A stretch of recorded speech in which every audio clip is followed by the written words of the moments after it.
안녕하세요. 네, 제6차 안산 온마음센터 치유와 희망을 노래하는 원래 포럼을 시작하도록 하겠습니다. 얼마 전에 추석 연휴였는데요. 다들 건강하게 잘 지내셨는지 모르겠습니다.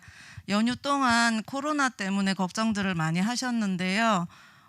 그래도 3,000명 이상 한번 이제 나오고 그 뒤로는 지금 어제 오늘 점점 줄어들고 있는 상황이라 그나마 다행이라고 생각을 합니다. 오늘도 이렇게 유튜브로 참석해 주신 모든 분들께 진심으로 감사하다는 말씀을 드리고요. 저는 빨리 오늘 강연해 주실 강사님을 소개해 드리도록 하겠습니다. 오늘 주제는 피해자의 시간, 인권의 시각이라는 주제로 황필규 변호사님을 모셨는데요. 잠깐 소개해 드리겠습니다. 황필규 변호사님은 공익인권법재단 공감에서 지금 활동하고 계시고요. 공감은 2004년에 설립된 최초의 공익변호사 단체입니다. 2012년 12월에 지금 현재의 공익인권법재단 공감으로 독립을 한 단체이고요. 수임료 없이 시민들의 이제 오로지 후원으로 운영되는 단체이고 또 소수자와 사회적 약자들의 인권 개선을 위해서 활동하는 단체입니다. 특히 황필규 변호사님은 국제인권 변호사로서 재난, 사회적 참사와 이주민, 난민, 다국적 기업 문제 등에 관심을 갖고 많은 활동을 해오신 분이십니다. 이제 강사님을 모셔보겠습니다. 다 같이 환영해 주시기 바랍니다.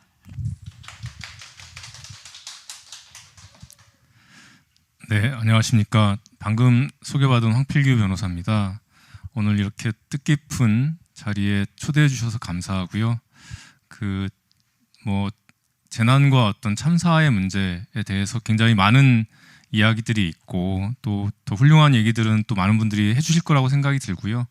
저는 이제 저 개인의 좀 경험을 기초로 해서 굉장히 주관적인 얘기가 될 수도 있겠지만 제가 느꼈던 것 그리고 제가 계속 나눠왔던 것들을 이야기하는 시간을 가지려고 합니다. 방금 소개받았지만 이제 제가 공감이라는 단체에서 일을 하고 있습니다. 비영리로 운영되는 공익 변호사들의 단체이고 사회적 약자, 소수자들을 법률 지원하는 그런 단체입니다. 그리고 이제 저희가 사실은 일하는 방식 자체가 이제 유명한 사건이라든지 좀 사회적으로 관심이 많은 영역 같은 경우는 저희가 아니더라도 하실 분들이 많기 때문에 오히려 사회적으로도 관심이 없고 오히려 인권적으로도 인권 단체들로부터도 외면당하는 그런 이슈들에 더 관심을 가지려고 노력해 왔습니다. 그래서 저 같은 경우는 주로 이주민 문제, 난민 문제, 해외 한국 기업 문제, 그리고 이제 유엔을 활용한 어떤 한국의 인권 상황을 알린다든지 이런 문제들을 주로 활동을 해왔고요. 최근에는 이런 활동들이 또 여러분들이 관심을 가지면서 여러 활동들이 이루어지고 있긴 하지만 제가 처음 시작했을 때는 사실은 관심을 가진 분들이 거의 없었던 이런 영역들입니다. 그리고 최근에 좀 더 관심을 가지고 있는 영역들은 한국의 문제에 국한되지 않는 아시아의 문제라든지 어떤 세계적으로 문제되는 이슈들에 대해서 다양한 어떤 다른 나라 변호사들과 함께 일하는 이런 일들을 주로 많이 하고 있습니다. 세월호 이전에는 이런 활동만을 주로 해왔었고요. 지금도 이런 활동을 안 하는 것은 아닙니다. 다만 세월호 이후에는 재난과 참사의 영역이 저의 활동에 굉장히 큰 비중을 차지하게 되었던 것 같습니다.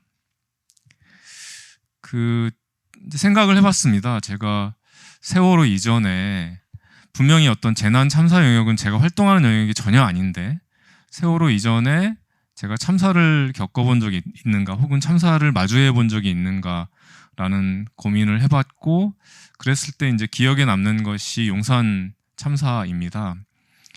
제가 이제 그날 출근길에 이제 버스를 타고 사무실을 가고 있었는데 뉴스가 나온 거죠.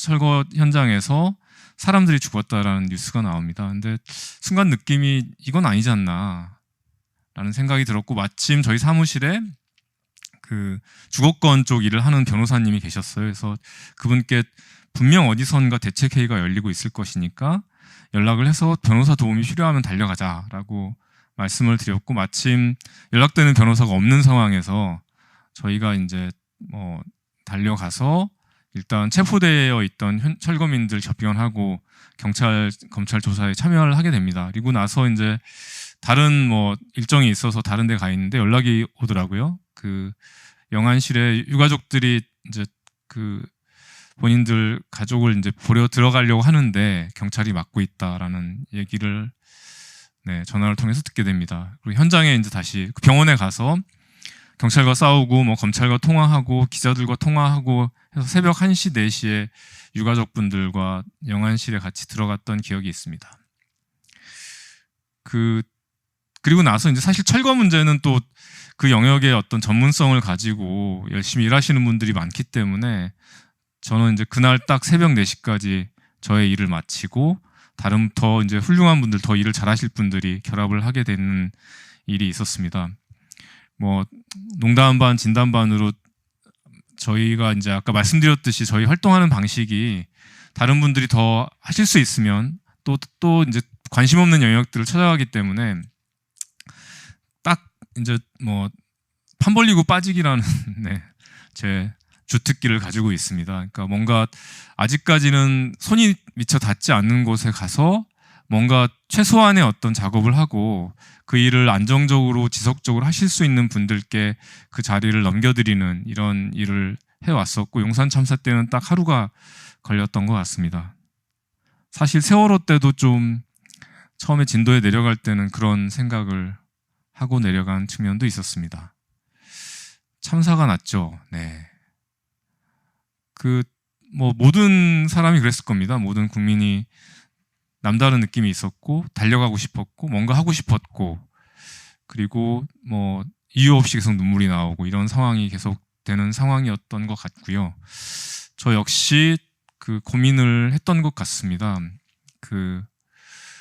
뭔가 마음은 이미 진도에 가 있는데 이미 할 일은 너무나 많고 몸은 묶여 있고 이걸 어떻게 할 거냐라는 고민을 하다가 인생에 딱 한 번이라도 마음 가는 곳에 몸을 던져보는 것도 괜찮겠다라는 결론을 내렸고, 그래서 이제 여러 군데 전화를 걸어서 이런 일 못하겠다, 저런 일 누구한테 맡기고 이런 작업들을 한 다음에 한 이틀 만에 내려가게 됩니다. 근데 참 많은 것을 봤죠. 정말 우연의 연속이었던 것 같아요. 그러니까 그 진도에 그 체육관에 갔고 팽목항에 갔을 때 그 누구도 반겨주지 않고, 그래서 일부 변호사님들은 사실 바로 돌아갔습니다. 그리고 저도 자, 그럼 팽목항만 한번 갔다가 돌아갑시다라고 하는데 그때 유병헌 키드라고 했던 무슨 해경국장인가요? 그분이 하는 얘기를 듣게 됩니다. 이제 가족분들이 어떻게 유속이 심하다고 어떻게 이렇게 사람을 투입 안 할 수 있냐 막 이런 얘기를 하니까 유속과 무관하게 전원 투입하겠습니다 이런 식으로 답을 하더라고요. 본인도 거짓말이라는 걸 뻔히 알고 듣는 모든 사람이 거짓말이라는 걸 뻔히 아는데 어떻게든 이 상황을 모면하게 보겠다라는 자세로 책임 있는 해경 관계자가 이 사태를 접하고 있다라는 것을 보고 나서 뭔가 상황을 바꾸지는 못하더라도 누군가는 이 자리에서 이것을 보고 기억을 해야겠다라는 느낌을 가지게 됩니다. 그 느낌이 이제 한 1년을 가게 되는 것 같습니다.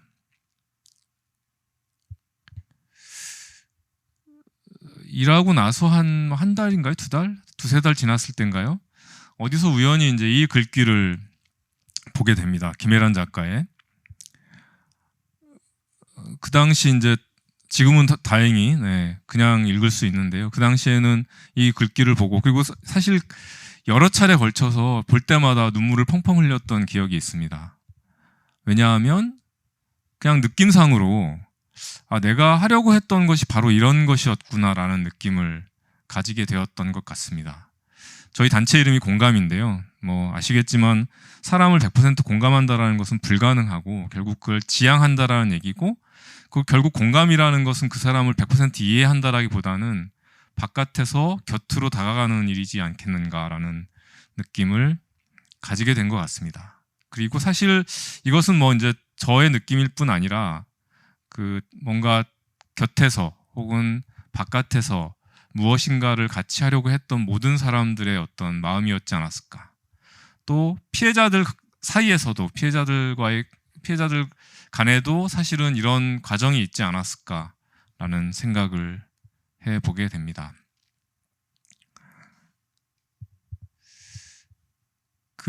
그리고 나서 한 이제 2년 오타가 있군요. 2016년 4월 20일.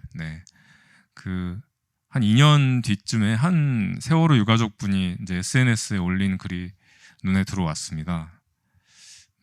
저러다 뒷머리 잡고 쓰러지겠다 싶었던 뜨거움과 아무리 변호사라지만 우리한테 저렇게 냉철히 지적해도 되나 싶었던 날카로움.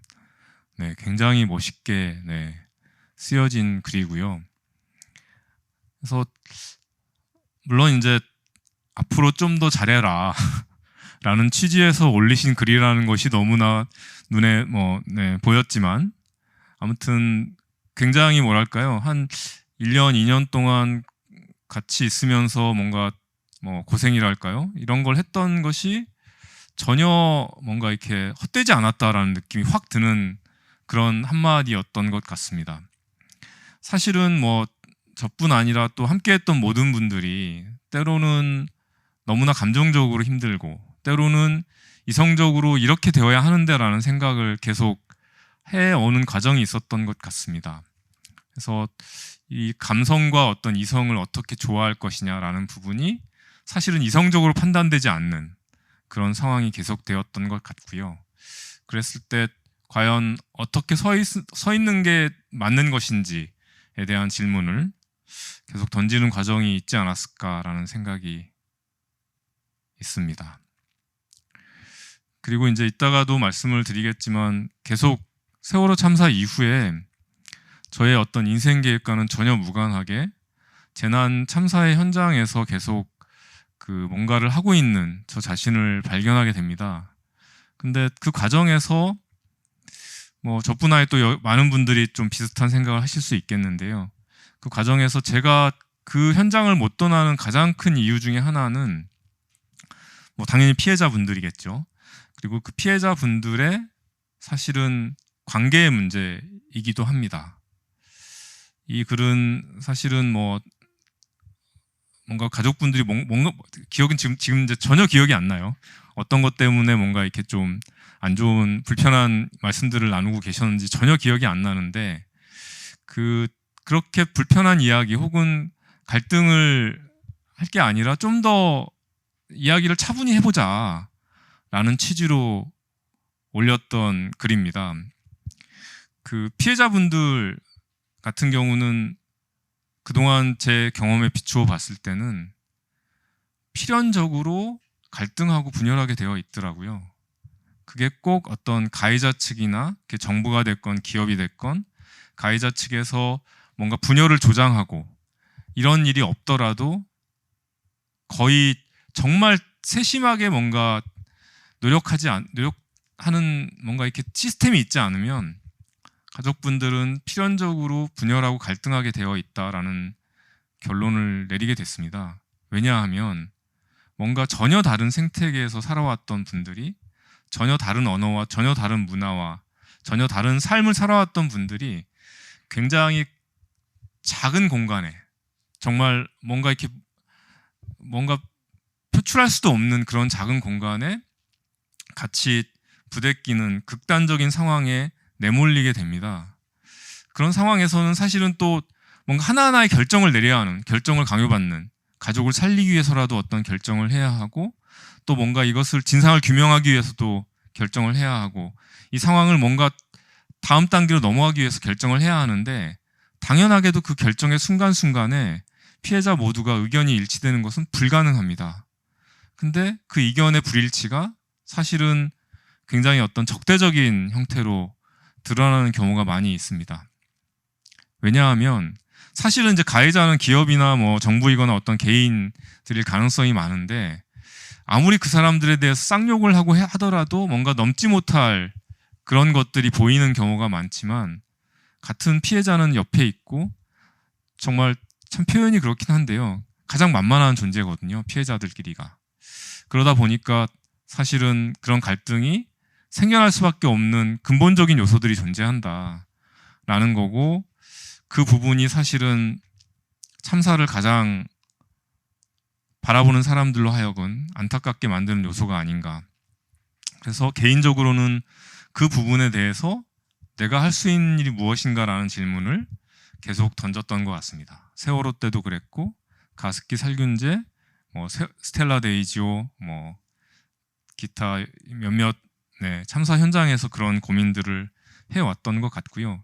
결국은 이제 크게 얘기를 하면 재난에 대한 어떤 참사에 대한 대책 자체가 이런 것들이 당연히 존재할 수 있다. 이런 어떤 갈등과 불신과 오해와 이런 것들이 당연히 존재할 수 있다라는 전제하에서 이것을 어떻게 극복할 건가, 이런 것들이 생기지 않도록 어떻게 원활한 의사소통이나 이런 것들이 이루어지게 할 것인가에 대한 것이 사실은 재난에 대한 정부 차원의 어떤 사회 차원의 대책이 반드시 있어야 하는 게 아닌가라는 생각을 합니다. 네. 그 재난, 원래 아까도 말씀드렸지만 세월호는 저한테 여러 가지 의미에서 굉장히 좀 생소한 경험이었어요. 제가 이제 주로 했던 영역은 이주민 난민, 아무도 관심이 없고, 주로 이제 싸움을 해도 이제 주무관, 말단 주무관 분들이랑 주로 이제 상대를 하면서 싸움을 하는 이런 상황을 하다가 갑자기 이제 국회의원들, 장처관들이랑 협상을 해야 하는 그런 상황에 놓였고, 그래서 굉장히 평소에는 접하지 못했던 그런 권력의 공간에 놓이게 됩니다. 그래서 굉장히 높은 분들이랑 기념 촬영을 할 기회도 가지게 되었습니다.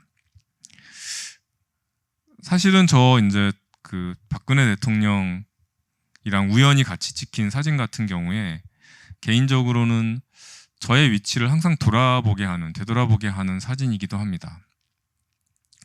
가족들이 있습니다. 제가 있습니다. 경찰이 있고 경호원이 있고, 그 다음에 이제 지금은 부산시장이 된 박형준 씨가 보이네요. 그 다음에 대통령이 있습니다. 너무나 슬픈 거는 가족들과 그 경찰들 사이에 한 1m 정도의 비무장지대가 존재했습니다. 그리고 그 안에는 기자들도 가족들도 경찰들도 함부로 못 들어오고, 저나 하여튼 한두 분 더 있었던 것 같은데요. 뭔가 불의의 사고가 나지 않도록 감시하는 역할을 담당했던 것 같습니다. 뭔가 가족들을 대변하고 보호하고 해야 할 위치에 있는 것이 분명한데도 실제로 제가 있었던 곳은 주로 어떻게 보면 가족들을 감시하는 일종의 이런 역할을 하는 위치에도 존재를 해왔던 것 같아요. 근데 사실 이거는 역시 저뿐 아니라 함께했던 많은 분들이 그런 어떤 여러 가지 어떤 위치와 존재 어떤 여건 속에서 활동할 수밖에 없었던 것이 아닌가. 그래서 계속 나의 위치가 어디였는가라는 것을 되돌아보는 사진이기도 합니다. 두 번째 사진은 아시는 분은 아시겠지만 이게 이제 특별법, 2014년 특별법이 제정 통과가 되고 본회의에서 그 이한구 씨가 그 안산을 방문하게 됩니다. 처음에는 이걸 방문을 어떻게 할까 말까 하다가 가족분들이 아무튼 추모 이런 것 때문에 온다라는데 또 막을 수도 없고 그냥 조용히 왔다 가시라고 하자라고 했는데, 이분이 이제 가족분들 대표들을 만나겠다라고 회의실에서 가족분들을 만납니다. 근데 사실 그냥 조용히 위로의 말씀을 전하고 가셨으면 좋은데, 이 제정된 특별법이 얼마나 훌륭한지, 얼마나 위대한지에 대해서 일장연설을 늘어놓으시더라고요. 그래서 제가 한 말씀을 드렸죠. 처음에 그 당에서 내놓았던 법안은 아무런 진상조사 하지 말고 그냥 문헌 연구에서 보고서 쓰자라는 아니었던 건 알고나 계십니까? 라는 말씀을 드렸고, 그러니까 이제 버럭 화를 내면서 아니 변호사가 이렇게 가족들한테 붙어서 이상한 얘기는 하니까 가족분들이 이렇게 잘못된 길을 가고 계시는 거 아니냐라는 식의 말씀을 하셨습니다. 사실은 이제 그 세월호 가족분들이 없었으면 이건 이제 둘이 멱살 잡고 싸워야 할 문제였는데, 가족분들이 계신 상황에서는 제가 더 이상 말을 하는 게 부적절해 보였고, 꾹 참다 보니까 약간은 좀 감정이 좀 북받쳐 오르기도 했는데요. 이따가 같이 말씀을 나눠주실 분이 제 기억이 맞다라면 제 어깨를 툭툭 쳐줬던 기억이 있습니다. 그리고 나서 이제 또 이분이 가족 대표분 손을 잡고 이제 기자들 앞에 딱 서시더니 또 온갖 또 뭐 좋은 말씀을 하시더라고요.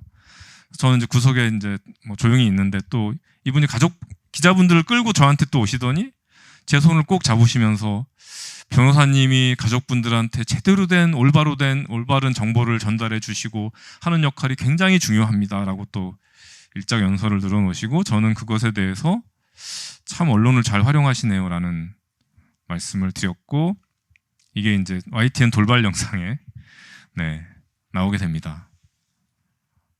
제 표정이 웃고 있어서 제가 어떤 분들은 뭐 이한구 씨랑 좀 친하냐고 물어보시더라고요. 때로는 굉장히 비굴한 모습을 보여가면서 활동을 할 수밖에 없는 그런 그래서 과연 무엇을 얻고자 하는지 무엇을 하려고 하는지가 항상 뭐 질문이 던져지는 그런 상황이 아니었나 싶습니다.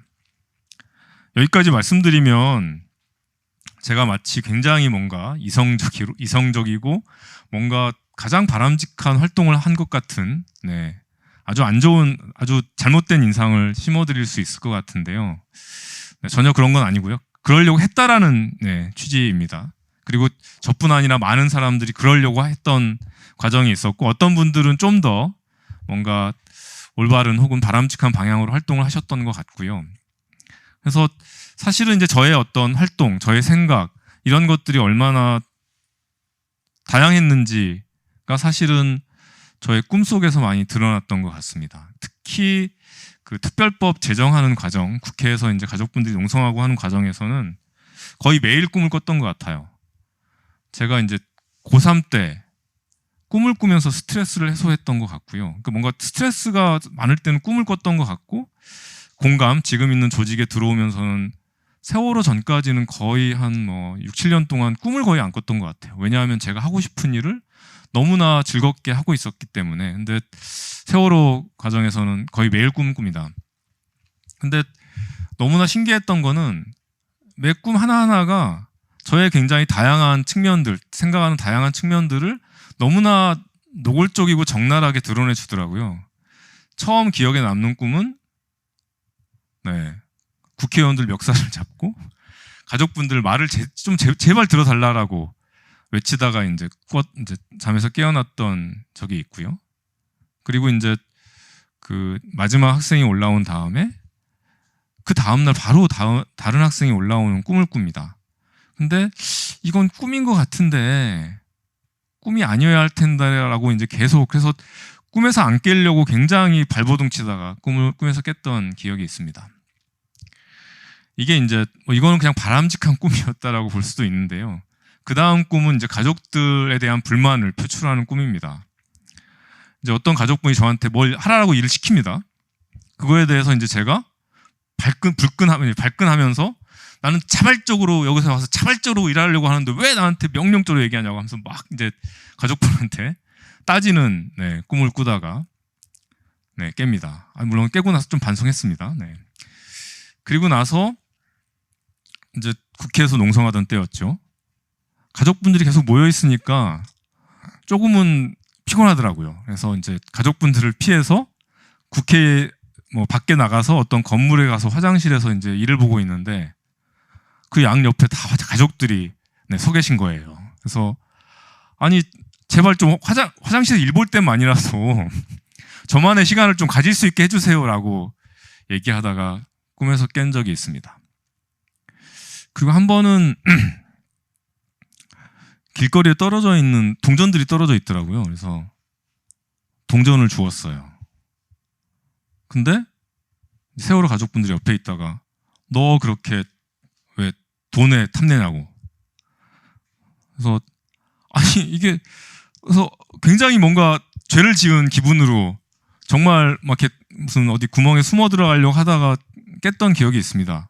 근데 깨고 나서 이성적으로 생각해 보니까 아니 그건 그냥 떨어져 있던 동전에 불과한데 그 가족분들 돈도 아니었고 왜 이걸 그랬을까 이런 생각이 들기도 했죠. 결국 돈의 문제가 그만큼 사실은 또 참사 현장에서는 민감한 문제이다라는 거고요.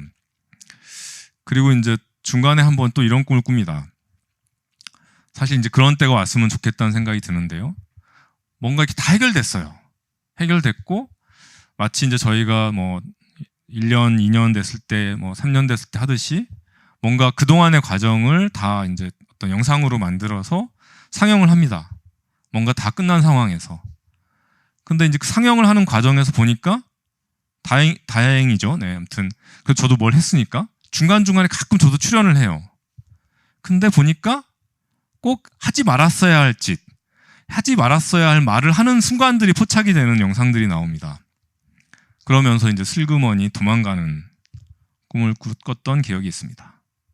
결국은 이게 이제 뭐 꿈이긴 하지만 저의 어떤 현실에서의 모습을 또 일부는 반영하는 꿈이 아니었을까. 그래서 뭐 저뿐 아니라 제가 봤을 때는 뭐 완벽한 사람은 없었다고 보여집니다. 어떤 그 곁에 있었던 사람들 같은 경우에도 그랬을 때 뭔가 좀 그렇지만 오늘 뭐 치유와 희망의 끈을 놓지 않고 뭔가 어떤 목표하는 바를 잊지 않으려는 그런 과정은 계속 있었던 게 아닌가라는 생각이 들고요. 이 모든 과정에서 사실은 오늘 제목에도 이제 뭐 피해자의 시간이라고 표현을 했는데요.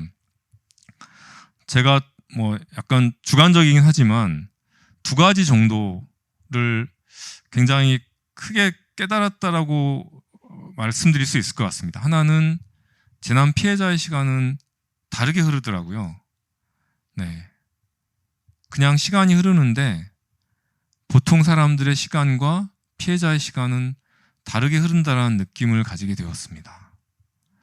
같은 얘기더라도 충분히 좀 뭔가 이렇게 소화할 시간, 뭔가 받아들일 시간을 갖고 이야기를 듣는 거랑 그냥 바로 듣는 것이 너무나 다를 수밖에 없습니다. 그건 뭐 사실은 그 세월호 특별법 제정 과정에서도 비슷한 일들이 있었던 것 같고요. 그래서 기다릴 줄 알아야 한다는 거를 말씀드리고 싶습니다. 그러니까 피해자분들이 어떤 것을 받아들이고 어떤 것을 이해하고 어떤 것을 추구하고 하는 과정이 굉장히 그 자체의 어떤 시간이 있다.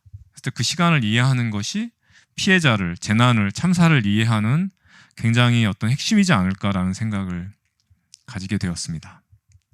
두 번째는 뭐 비슷한 얘기일 수 있는데요.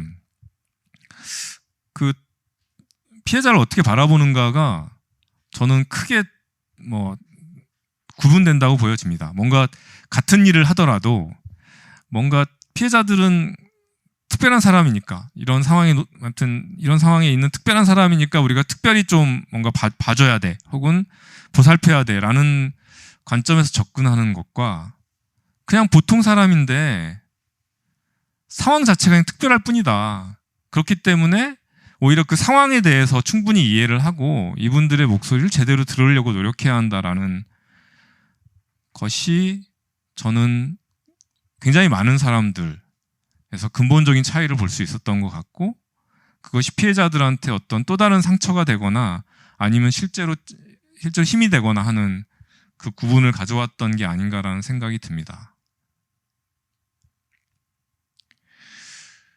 네, 세월호 얘기를 좀 드렸고요.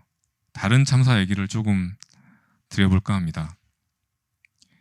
메르스가 있었습니다. 지금은 워낙 코로나19 때문에 메르스 때 기억이 아마 굉장히 작은 사건으로 기억이 될 수밖에 없는 코로나19가 너무나 강렬하고 그 규모 자체가 비교가 안 됐기 때문에 근데 메르스 때만 하더라도 그 시설 격리가 한 1000명 정도 됐었고요. 자가 격리가 한 2만 명 정도 됐습니다. 근데 이것도 사실은 엄청난 수였거든요. 시설 격리가 1000명이라는 얘기는 시설에 구금된 사람이 1000명이라는 얘기고 뭐 자가 격리라고는 하지만 결국 집에 그러니까 구금돼 있는 사람이 2만 명이 되었다라는 일인데 굉장히 엄청난 일이었는데 저는 그때 사실은 개인적으로는 좀 충격받았던 부분이 격리와 관련된 부분입니다. 사람들이 갇히기 시작을 했어요. 근데 갇힌 사람들이 죄인이에요. 바이러스고 공공의 적으로 손가락질 당하는 상황이 되었고 또 이제 법률가 입장에서 가만히 보니까 격리를 하는 요건이나 절차나 이런 것들이 별로 없는 것 같더라고요. 그래서 사실 법을 찾아보니까 실제로 별로 없더라고요. 그러니까 제가 봤을 때는 사실상 불법 구금이 이루어지고 있는 상황이었습니다. 그래서 이제 그때 아마 5월 20일인가 첫 격리자가 발생했나요? 아무튼 그러고 나서 한 일주일인가 열흘 후에 어디에 글을 썼어요. 지금 이제 올라와 있는 글과 유사한 취지의 글을 썼습니다. 아니 이렇게 사람들을 격리하는 것이 요건이나 절차가 완전히 엉망인데 이렇게 사람들을 가두기 시작하면 우리가 이런 어떤 사회를 책임질 수 있겠느냐라는 얘기를 하게 됩니다. 근데 그거에 대해서 사실은 주위에 같이 일하는 사람들조차도 너 그런 말 함부로 하지 마라. 지금 이 상황이 얼마나 지금 난리가 났는데 아무튼 너무 한가한 소리 아니냐라는 얘기를 들었던 기억이 있습니다. 근데 저는 이제 세월호랑 비슷한 측면이 있는 거예요. 격리자도 그렇고 세월호 가족분들도 그렇고 소위 이제 어떤 인권의 관점에서 바라봤을 때 평소에 어떤 사회적 약자, 취약계층 뭐 이렇게 분류되는 어떤 집단은 아니라는 거죠. 근데 상황 자체가 그 어떠한 취약계층, 사회적 소수자보다도 상황 자체가 인권적으로 정말 숨막힐 만큼 취약한 상황에 놓이게 되는 이런 상황을 볼 필요가 있는 게 아닌가. 근데 격리자분들은 오히려 더 하다라는 생각이 들었어요. 왜냐하면 참사의 피해자는 일반적인 참사의 피해자는 뭐 이게 해결되건 안 되건 어쨌거나 울분을 막 소리칠 수 있거든요. 소리치고 막 욕할 수 있어요. 한데 격리자분들은 한마디 말을 못하는. 왜냐하면 공공의 적이기 때문에 최악의 가해자이기 때문에 아무 말도 할 수 없는 위치에 처해져 있더라는 거죠. 근데 이분들에 대해서 관심을 가지는 사람이 정말 없더라는 겁니다. 기존의 시민사회단체, 인권단체조차도 많은 경우에는 관심을 가지지 않거나 일반인들과 마찬가지의 어떤 공포와 배제의 어떤 기준을 가지고 접근을 했었던 것 같습니다. 코로나19 때는 정말 많이 바뀌었습니다. 근데 그때는 그렇지 않았습니다. 그리고 결국은 그때 시설 격리됐던 1000명 그리고 자가 격리됐던 2만 명은 그 이후에도 어디에도 하소연할 길이 없었어요. 그래서 실제로 그때도 뭐 몇 분을 이제 인터뷰를 했었는데요. 병원에 이제 시설 격리되어 있던 분입니다. 그분 말씀에서도 사실 또 이제 세월호가 연상이 됐는데 왜냐하면 많은 경우에 세월호 때도 마찬가지였고 참사 초기, 아주 초기에 있어서 피해 가족들이 뭔가 이야기를 합니다. 주장을 합니다. 근데 뭔가 그 말이 어떻게 알게 된 것인지는 모르겠지만 굉장히 중요한 얘기일 경우가 많아요. 특히 가족들 같은 게 이제 바지선 얘기, 바지선을 빨리 가지고 오는 게 굉장히 중요하다라는 얘기를 초반에 했었는데 그것이 굉장히 중요한 얘기였는데 당국에서는 그 부분을 그렇게 진지하게 안 듣거나 아니면 예산이 얼마나 드는데 뭐 이런 얘기는 하고 있었던 기억이 있고요. 제가 인터뷰했던 메르스 피해자분 같은 경우도 뭔가 격리를 하려고 하면 제대로 좀 이렇게 사람들을 격리를 하든지 이렇게 사람들 몰아놓고 막 이렇게 다인실에 사람들을 몰아놓고 그리고 사실 이미 확진자를 접촉했던 뭐 의료진이 계속 뭐 이렇게 돌아다니고 하는 것은 말이 안 된다라는 주장을 했는데 결국 추가 확진이 생겨가지고 이분들은 추가로 격리 기간이 2배가 되는 사태가 발생했던 분입니다. 그래서 뭐 여러 가지 이제 격리와 관련된 문제가 있었고 그분께 마지막으로 인터뷰하다가 물었습니다. 끝으로 그럼 가장 원하는 게 뭐냐라고 하니까 우리를 그렇게 비인간적으로 대했던 그 병원 원장의 정말 진정 어린 사과의 한마디를 듣고 싶다라는 말씀하시더라고요. 공포가 피해자를 가해자로 만드는 그런 걸 경험했던 사건이었던 것 같습니다. 가습기 살균제는 전형적으로 제가 관여할 일이 없었어야 할 사건입니다. 왜냐하면 아시겠지만 검찰의 수사가 시작되면서 사회적으로 엄청 이슈가 됐어요. 사회적인 관심도 굉장히 높았고 뭐 그러다 보니까 다들 뭔가 이렇게 한마디씩 다 하고 변호사님들도 다 한마디씩 하는 이런 분위기였기 때문에 굳이 이제 뭐 공감이나 제가 나서지 않아도 많은 분들이 함께하고 도움을 주실 수 있는 사건이라고 보였기 때문에 네, 전혀 이제 같이 뭔가 할 생각을 안 했었는데 우연히 단체에서 연락이 오고 신기하게도 아무튼 네, 양쪽에서 연락이 옵니다. 기업을 자문하는 자문회사랑 그리고 피해자분들을 지원하던 단체에서 특히 이제 배우상 관련된 자문을 요청을 하시더라고요. 그래서 이건 뭐 무슨 이중간첩도 아니고 양쪽에서 연락이 왔는데 어떡하지 하다가 피해자분들께 먼저 말씀을 드렸죠. 저쪽에서 연락이 왔다. 배부상 관련해서 자문을 해달라고 한다. 하니까 피해자분들이 아니 그럼 뭐 자문해 주시면서 저쪽의 동향을 파악해달라. 네, 그래서 좋다. 그리고 이제 뭐 기업 측에는 이미 제가 피해자분들을 만나고 있는 걸 알고 있었기 때문에 뭐 그 자문회사 측에서도 뭐 피해자분들 만나고 있는 거 알지만 뭐 아무튼 자문을 해달라. 알았다. 근데 너네는 어떻게 일하니? 뭐 이렇게 뭐 여쭤보니까 자세하게 말씀을 해주시더라고요. 매일 회의를 한다. 매일 옥시 같은 경우에 영국 본사, 국내 회사 최고 경영자들, 뭐 무슨 품질 제품 담당 이사, 뭐 무슨 윤리 담당 이사, 뭐 등등등 위기관리 담당 이사, 뭐 등등 다 참여하고 대형 로펌 양쪽 영국과 한국의 대형 로펌 변호사들, 위기관리 자문회사들이 총동원해서 매일 전략 회의를 한다. 네. 근데 이제 그 당시 이제 언론에는 굉장히 가습기 살균제가 뭔가 이렇게 많은 활동들이 되고 많은 이야기가 되는 것 같이 보였지만 실제로는 소수의 단체와 소수의 피해자들이 모여서 정말 부족한 정보를 가지고 뭐 이런 거 한번 해볼까요? 라는 정도의 논의의 수준이었던 거거든요. 그래서 그 상황이 너무나 슬펐어요. 네. 그 힘의 불균형 이런 것들이 너무나 슬펐던 기억이 납니다. 그래서 결국은 뭐 이제 그냥 슬퍼서는 안 될 것 같고요. 앞으로 참사의 어떤 극복, 참사의 대응 자체가 이런 힘의 불균형은 너무나 당연히 존재할 수밖에 없다라고 했을 때 이 힘의 불균형을 어떻게 극복할 것인가 라는 부분이 참사에 대한 어떤 제도적인 대응에 기본적인 어떤 그 중요한 지점이 되어야 하는 게 아닌가라는 생각을 가지고 있습니다. 스텔라 데이조 같은 경우에도 그러게요. 제가 어떻게 관여를 하게 됐는지 사실은 기억이 정확히 나지 않습니다. 그 새 정부 들어서 청와대 민원 1호로 지칭이 됐었고 아마 변협 생명안전특위에서 좀 도와드릴 게 없는지 접근을 하다가 네, 한 달 정도 같이 역시 또 거의 생활하다시피 좀 붙어 있었던 기억이 있습니다. 근데 이제 네, 이때도 좀 안타까웠던 것은 여기도 역시 이제 또 가족분들 간에 갈등이 있었어요. 갈등이 있었고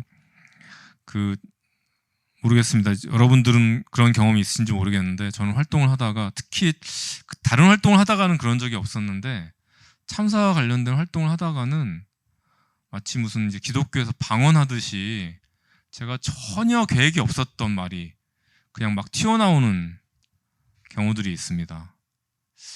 스텔라 데이조 때도 한번 그런 경험이 있었는데요. 정부 관계자분들을 계속 만나시는데 또 이제 갈등 관계가 있으니 가족분들끼리 상의하고 만나시는 게 아니라 뿔뿔이 흩어져 계시다가 정부 관계자를 만나서 각자 이제 하고 싶은 말씀을 하시는데 다 각자 다른 말씀을 하시는 거죠. 이러면 이제 정부 관계자는 되게 흡족해하죠. 네. 뭔가 다 의견이 갈리기 때문에 우리가 뭐 들어줄 수가 없다라는 얘기 한마디로 모든 게 정리되기 때문에 그래서 어떻게든 같이 서로 이견이 있을 수 있고 좀 불편할 수 있지만 의견을 모아서 전달을 해야 한다라는 말씀을 드리는 과정이 있었고요. 그 과정에서 뭔가 SNS 방을 하나 만들자라는 제안을 드립니다. 근데 그게 이제 안 만들어지더라고요. 어떻게 그 방에서 같이 뭔가 이렇게 이야기 나누는 것에 대해서 좀 힘들어하시고 그래서 이제 네. 이게 이제 자꾸 하다 보면 잔머리만 느는데요. 그러면 가족들 방을 만들지 마시고요.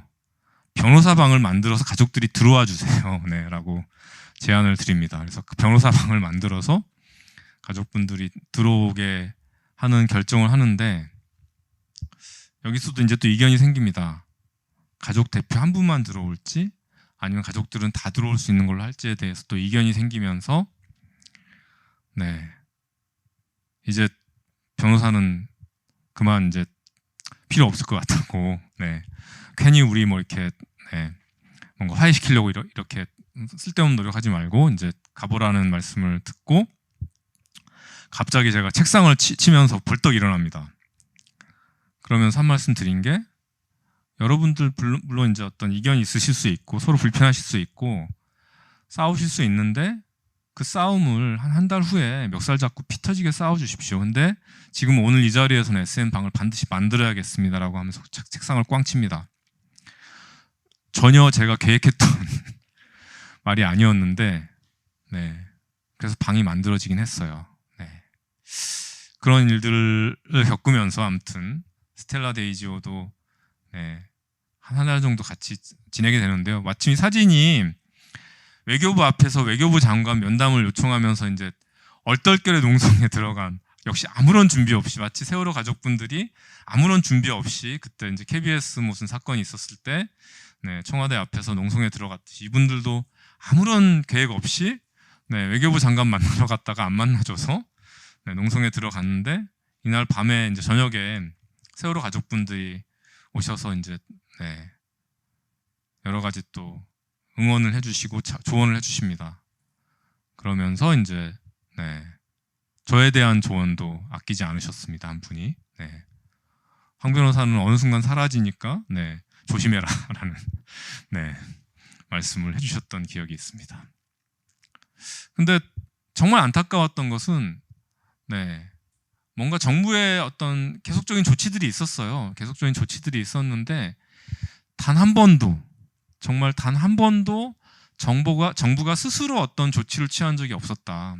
계속 가족분들이 뭔가 요구하고 싸우고 뭐 국회 쫓아다니고 국회의원들 붙잡고 뭐 아무튼 이야기하고 하는 과정에서 하나씩 얻어가는 과정이 있었다라는 게 가장 또 슬픈 대목이었지 않았나.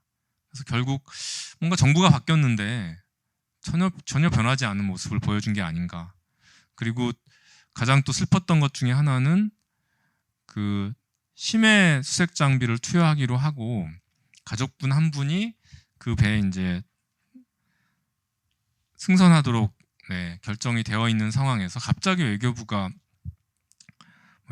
각서를 요구합니다. 뭐 기물을 승선해가지고 기물을 파손하지 않을 것, 뭐 그리고 뭔가 이렇게 무슨 정보를 외부에 흘리지 않을 것, 뭐 분란을 일으키지 않을 것, 뭐 등등의 네, 조건을 달아서 서명하라고 각서를 가져왔어요. 이건 무슨 네, 사상 전향서 같은 느낌, 네, 준법 서약서 같은 느낌을 주는 것이었고 그것에 대해서 강력하게 문제 제기를 하니까 네, 나중에는 아무튼 뭐 확인서 비슷하게 이제 문항 하나만을 남기고 서명을 하게 되는데요.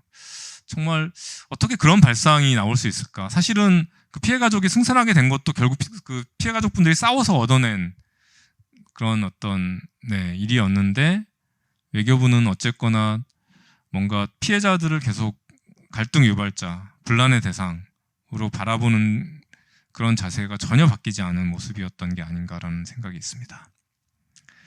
그리고 아마 이제 또 참사와 재난을 얘기하는 분들이 거의 또 얘기 안 하는 사례 중에 하나가 외국에서 한국 기업이나 한국 정부와 관련된 참사 이야기입니다. 아까 말씀드렸지만 저는 이제 또 해외 한국 기업 문제를 다루다 보니까 라오스에서 이제 대미 붕괴가 됩니다. 최소한 70여 명이 사망을 했고요. 이 칼럼은 뭐 그 전에 쓰여진 건데 그 이후에 2019년에 그 라오스 정부가 사실 라오스 정부는 댐으로 먹고 사는 정부입니다. 그 뭐 아시아의 밧데리라고 네, 라오스를 지칭하는데요. 댐으로 수력 발전해서 그 전기를 이제 주변 국가에 팔아가지고 사실 어떤 그 나라 경제를 유지하는 나라인데 그렇기 때문에 뭐 이러한 뭐 사람들이 죽어나가고 이러는 것에 대해서 라오스 정부도 별로 관심이 없습니다. 그런데 워낙 이제 보는 눈이 많으니까 라오스 정부에서 공식 그 진상조사를 했고요. 진상조사의 결과도 인재였습니다. 결국 관여했던 SK건설이나 이런 데가 사실은 부실 시공을 해서 사망을 했다라는 것인데 한국 같았으면 당장 난리가 났겠죠. 뭐 SK건설 CEO부터 해가지고 막 사람들 이제 형사처벌 받고 난리가 났을 텐데 아무 일이 없었습니다. 그리고 그 중간에 한국 정부가 라오스 정부 이제 대통령이나 이런 분들이 그쪽 뭐 대통령이나 이런 분들을 만나서 아무튼 이 사태가 원만하게 해결되기를 바랍니다. 우리가 많이 지원하겠습니다라는 얘기를 합니다. 결국 형사처벌 꿈도 꾸지 말고 우리가 그래도 기여한 게 있으니까 아무튼 기여한 거나 잘 받아 먹어라라는 취지의 어떤 의사표시를 합니다. 70명이 죽었지만 한국 밖에서 죽은 사람들은 생명으로 보여지지 않는 것이죠. 네. 근데 이제 가관인 것은 그런 겁니다. 라오스 정부가 인재다. SK건설이 분명히 이것에 대해서 이 사망에 대해서 책임이 있다라는 발표를 했는데 바로 그날 이제 SK건설에서 무슨 소리냐, 다 거짓말이다. 엉터리 조사다. 우리가 제대로 조사하겠다. 라는 발표를 합니다. 그리고는 아무 일이 없습니다. 그리고 SK건설은 그 댐을 라오스 정부로부터 다시 맡아가지고 완공을 하게 됩니다. 네. 과연 사건 발생지가 외국이라고, 피해자가 외국인이라고, 이 생명은 우리가 전혀 관심이 없어도 되는 생명인가라는 질문을 던지게 됩니다. 코로나 관련해서는 사실 참 뭔가 이렇게 비극적이기도 하면서 한편으로는 좀 신기하기도 한 거는요. 제가 이제 재난 참사 일을 한다 그러면 대부분 변호사들이 뭘 하는지 잘 모르겠다라는 말씀을 하시고 뭐 또 오히려 공익 쪽 일을 하는 분들은 왜 하는지 잘 모르겠다는 얘기를 많이 하십니다.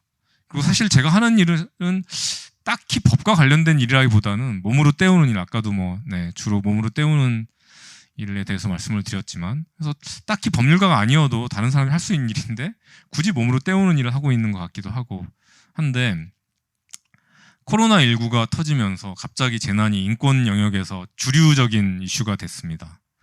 모 대학에서 처음으로 무슨 인권 최고위 과정을 개설하는데 재난과 인권, 이 주제가 되는 상황이 벌어졌습니다.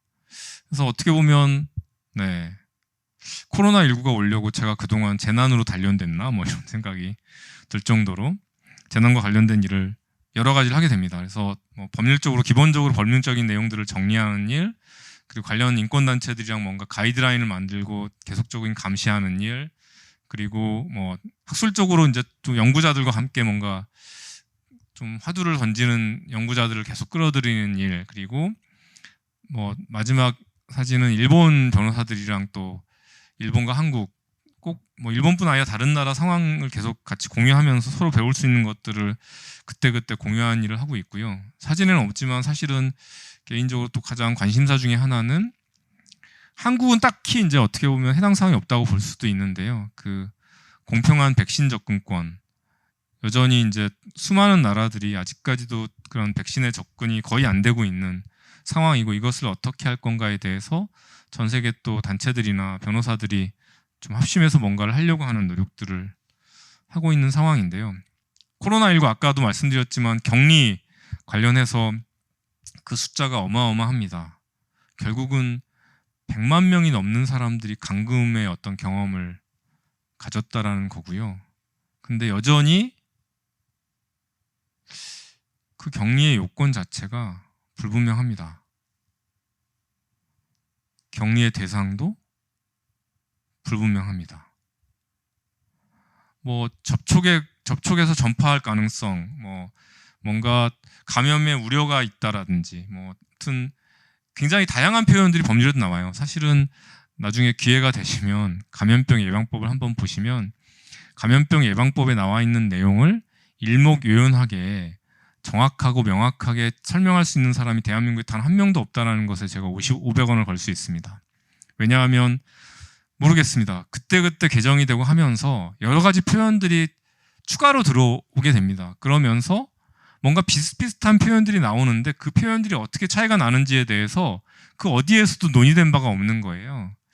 근데 아시겠지만 격리 조치를 위반하면 형사처벌까지도 될 수 있는, 그래서 사실은 죄형 법정주의가 적용돼야 할 이런 영역인데 그 요건 자체가 불분명합니다.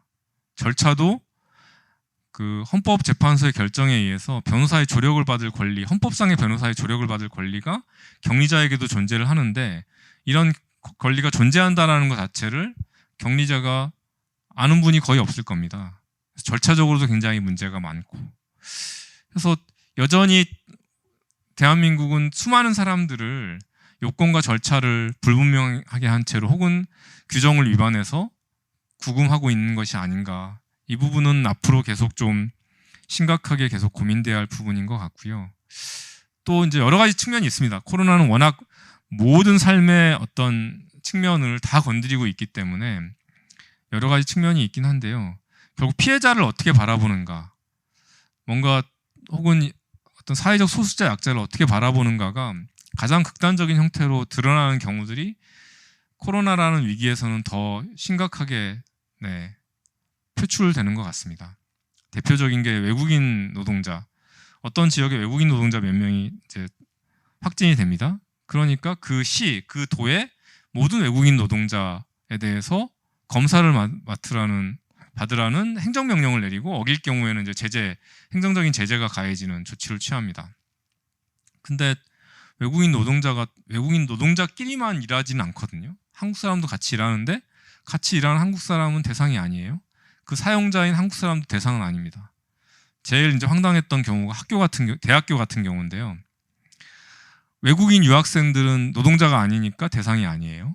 한국인 교수들, 한국인 학생들도 대상이 아니고 그 뭐 청소하시는 분들 이런 분들은 한국인이니까 대상이 아닌데 외국인 교수는 그 학교에 고용된 외국인 노동자이기 때문에 한 대학에서는 외국인 교수들만 이제 그 강제로 검사를 받아야 하는, 인권적으로도 도저히 말이 안 되고 방역의 관점에서 도저히 말이 안 되는 조치가 이루어집니다.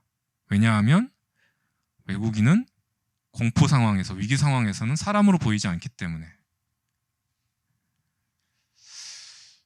또 하나 이제 올해 2월에 충격적인 사실 이제 어떤 상황을 접했습니다. 아동복지시설에 아이들이 이제 있는데, 생활하는 아이들이 있는데 1년 넘게 갇혀 있었더라고요. 지침이 내려갔습니다. 보건복지부에서 원칙적으로 외출금지, 외박금지, 면회금지, 단 학교 갈 때 혹은 뭐 급하게 병원 갈 때 외에는 아무튼 외출을 금한다.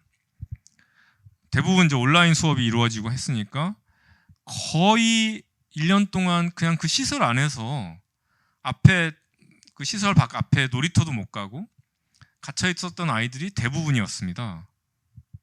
근데 아동복지시설은 가족과 이제 친가족과 지낼 수 없는, 친부모와 지낼 수 없는 아이들이 머무는 시설이거든요. 단지 그 차이뿐입니다.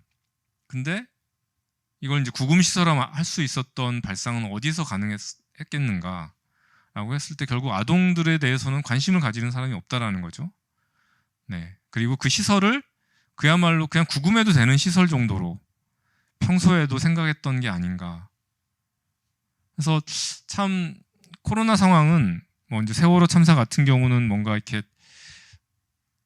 정권이 그런 것을 위기로 느끼고 위협으로 느끼면서 어떻게 보면 피해자를 공격하는 이런 양상으로 드러났다라면 코로나19 상황은 기존에 충분히 취약했던 집단들이 정말 철저하게 배제되고 더 어떻게 보면 가해자로 몰리는 이런 상황들로 되고 있었던 것은 아닌가라는 생각이 있습니다. 사실 모든 참사에 적용되는 문제이기도 한데요.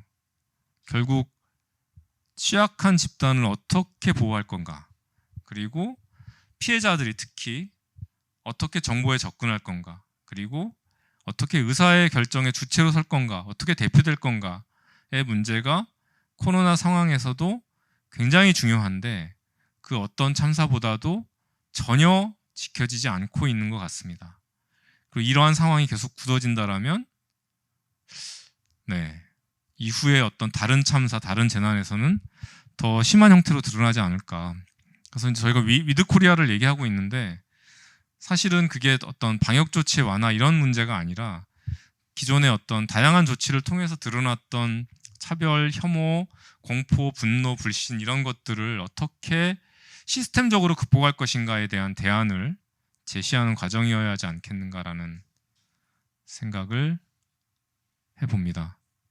방금 말씀드렸지만 저는 뭐 모든 인권의 문제에서도 그렇지만 특히 참사 상황에서는 도대체 권리자가 누구고 그 권리가 무엇인지, 의무자가 무엇이고 그 의무가 무엇인지를 확인하는 작업이 가장 중요하다.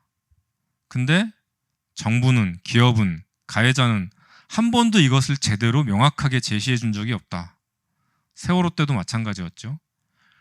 네, 저도 이제 초기에 결합을 해서 그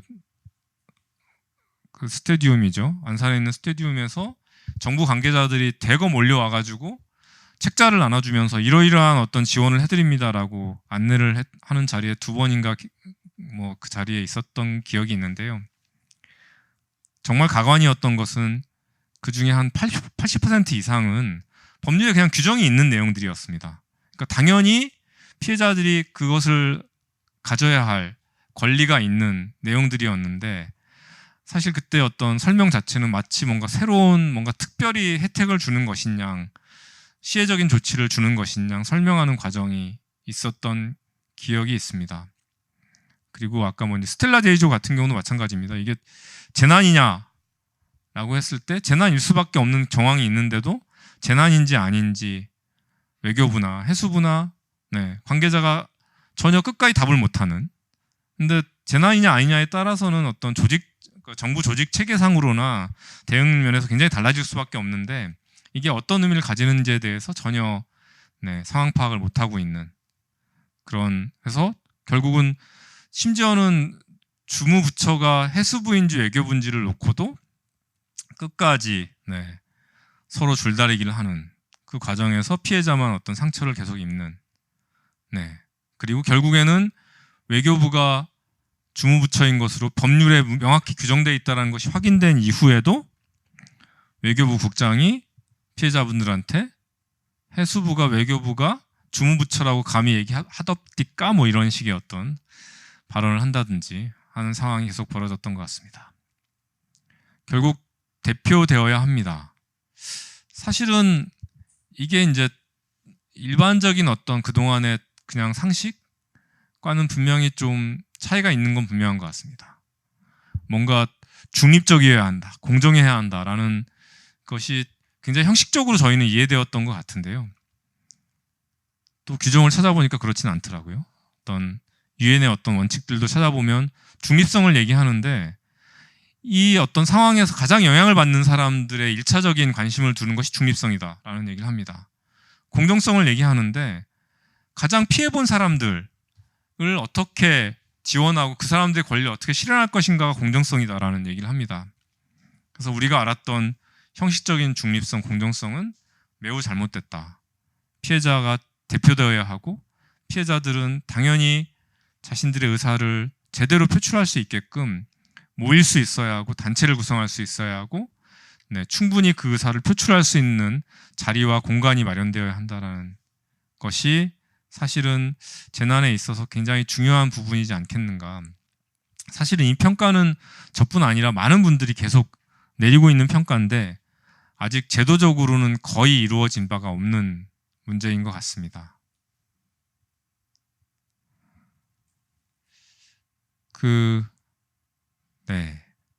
2014년 5월 16일 이게 이제 대통령 면담이 있었던 날입니다. 이날 이제 피해 가족분들이 성명을 발표합니다. 나중에 시간 내면 한번 찾아보세요. 그때 성명에 담겼던 내용이 저는 지금까지 그대로 유효한 것 같고요. 그때 모든 것들을 가족분들은 얘기하고 있었다는 생각이 듭니다. 그 성명서가 사실은 이제 저와 이제 다른 뭐 변호사들이나 관련 단체분들이 결합을 해서 처음 가장 먼저 하고자 했던 것들은 가족분들의 의견을 다 수렴해서 그것을 하나의 문서로 만드는 작업이었던 것 같고요. 그래서 정말 뭐 최대한 가족분들의 의견을 다 듣고 그것을 하나의 문서로 작업을 하는 와중에 갑자기 이제 청와대 만남이 잡히면서 밤새 이제 몇몇 변호사들과 이제 그 대표분들이 같이 작업을 해서 성명서를 작성하게 됩니다. 그 코로나19 관련해서도 사실은 눈에 띄는 것이 결국 사람이 죽어간다는 거거든요. 지금 2,000명이 넘게 사망을 했습니다. 근데 숫자로만 존재하는 게 아닌가. 그래도 그나마 대통령이 이제 그 애도의 뜻을 한번 표하고 나서는 보셨는지 모르겠지만 제 기억이 맞다라면 처음에 질병관리청 질병관리본부에서 혹은 보건복지부에서 발표를 할 때는 사망자에 대해서 숫자만을 그냥 얘기하고 넘어갔다라면 어느 순간부터는 상가 이렇게 애도의 뜻을 표합니다라는 취지의 발언을 하세요. 근데 제가 이제 좀 삐딱해서 그런지 모르겠지만 항상 그 애도의 뜻을 표할 때 책장을 넘기시는 경우를 여러 번 봤습니다. 결국 전혀 애도의 마음을 가지지 않은 상태에서 형식적으로 그냥 원고를 읽고 있다라는 느낌을 준다라는 거죠. 그래서 2,000명이 넘는 사람이 사망을 했고, 또 이제 미국이나 이런 데는 관련된 단체들이 많이 생겼다고 하더라고요. 그래서 특히 이제 그 사망한 분들의 자녀만 무슨 한 10만 명 이렇게 된다라고 하는 것 같고, 그래서 그 자녀들에 대한 지원을 어떻게 할 거냐, 그리고 각각의 사망에 대해서 진상규명을 어떻게 할 거냐, 이런 것들을 요구를 하고, 또 최소한 어떤 공식적으로 국가 차원에서 애도하는 날, 이런 것들은 지정해야 하는 게 아닌가, 이런 이야기들이 되고 있다고 합니다. 그 모든 것과 더불어서 결국은 세월호 참사도 마찬가지지만 그 참사의 끝 혹은 그 참사를 받아들이는 길은 결국은 뭔가 이렇게 잊혀지지는 않겠죠. 당연히 또 잊지 말아야 하는 건 것 같고요. 결국은 뭔가 방금 말씀드렸던 것을 포함해서 피해자들이 어떻게 본인 대표될 수 있는가, 본인들의 이야기를 할 수 있는가 등등을 포함해서 꼭 필요한 것들이 어떻게 제도적으로 혹은 시스템적으로 확보될 건가에 대한 고민이 계속되는 과정이 있어야 하는 게 아닌가. 그리고 그것이 어떻게 보면 또 진정한 애도의 길이지 않겠는가라는 생각을 해봅니다. 네. 초대 손님 한 분을 오늘 더 모셨습니다. 귀한 시간 내주셔서 이렇게 함께 해주셔서 감사하고요. 우리 단원고 2학년 10반 이경주 학생의 어머님이신 유병환님이십니다. 예, 안녕하세요. 네, 반갑습니다. 네, 오늘 유튜브로 이렇게 많이 참석해주고 계신데요. 인사 말씀 한번 부탁드리겠습니다. 네, 안녕하세요. 저는 2학년 10반 이경주 엄마 유병아입니다. 네, 저녁에 또 직장 다니시기 때문에 또 피곤하시고 할 텐데 이렇게 또 참석해 주셔서 감사드립니다. 두 분은 서로 아시는 사이이시죠? 두 분의 인연이 우리 그 세월호 참사 초기 때이신가요? 네. 혹시 그때 처음 변호사님을 뵀던 기억이 나시는지?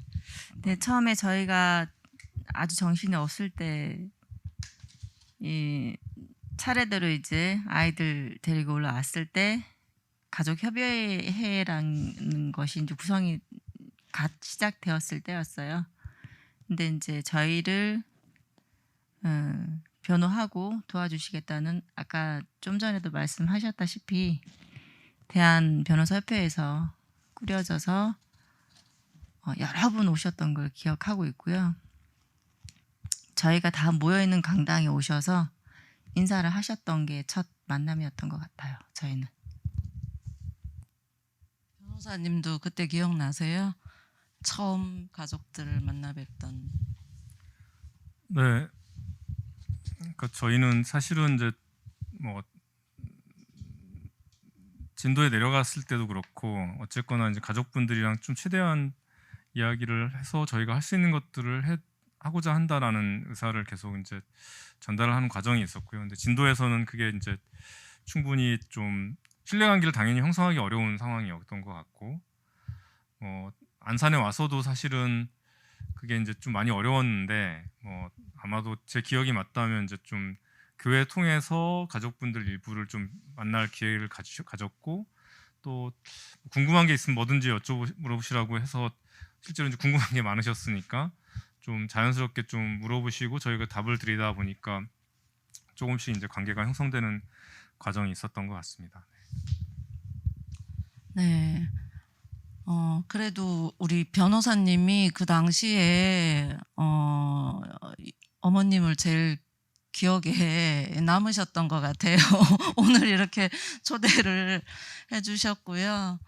아까 강의하실 때도 말씀하셨는데 또 변호사님이 보기에는 되게 이렇게 마음이 여려 보이시는데 그러시지 않은가 봐요. 책상도 치시고 하셨다는 거 보니 그때 또 어머님이 또 등 두드려 주신 어머님 맞으신 거죠? 아까 말씀하신 네, 그렇게 또 그때 변호사님을 위로도 해주셨고 그랬었던 것 같습니다. 혹시 그 당시에 뭐 이렇게 기억이 나시는 일들이 더 있을까요? 네, 저 변호사님 전화를 받고 예전이 아니지 지금 한 7년 전이죠. 그 당시를 기억을 좀 더듬어 봤어요. 근데 딱 한 가지가 떠오르는 장면이 있었는데 아까 좀 전에 변호사님이 말씀을 딱 하시는 거예요. 그래서 이게 갑자기 아까 좀 전에 뒤에서 듣고 있는데 같이 전쟁을 치른 전우회 같은 그런 그런 뭐가 통했다 이런 생각이 들더라고요. 그 당시 특별법 관련해서 저희 가족들이랑 함께 들어가셨었는데 정말 그 당시에는 이성을 잃지 않으려고 노력했었던 사람 중에 한 사람으로서 밖에 나왔을 때 정말 우리 변호사님이 유가족인 것 같았고 제가 옆에서 서포트해주는 사람인 것 같은 그런 상황이 좀 벌어진 것 같았었어요. 그때 그 당시 볼 때 그냥 보기에는 우리 변호사님 옆집 아저씨 같고 이게 푸근하잖아요. 근데 속으로는 이게 의리, 그 정의에 불타시는 그런 면들이 있으시고요.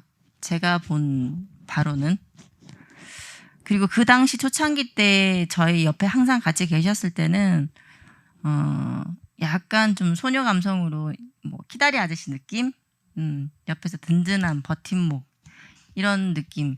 뭐 황 변호사님뿐 아니라 다른 많은 분들도 계셨지만 항상 저희가 풍차 노숙을 할 때 옆에 계셨던 분이 딱 두 분 계셨죠. 네. 그래서 뭐 아까 중간에도 얘기가 나왔지만 중간에 사라지신다는 얘기는 맞는데 그래도 저희가 서로 뭐 연락을 하지 않든 소통을 하지 않든 어디선가는 그 일을 하고 계신다라는 걸 알고 있기 때문에 네. 뭐 전화 왔을 때도 되게 반가웠습니다. 네. 변호사님께 제가 질문 하나 드리면 요즘 저희가 이제 우리 사회의 가장 낮은 곳의 목소리를 이렇게 들으시는 분들의 단체잖아요. 공감이. 그런 일은 아무나 할 수 없는 일이라고 저는 생각을 하고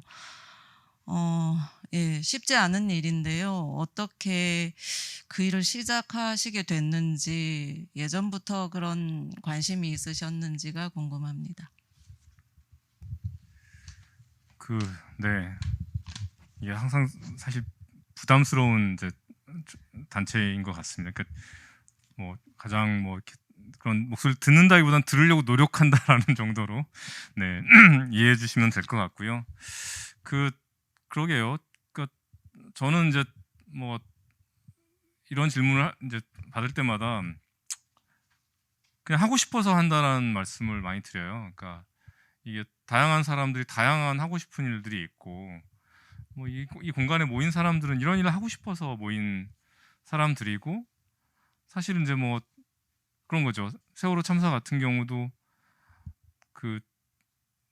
누가 내려가라고 한 건 아니잖아요.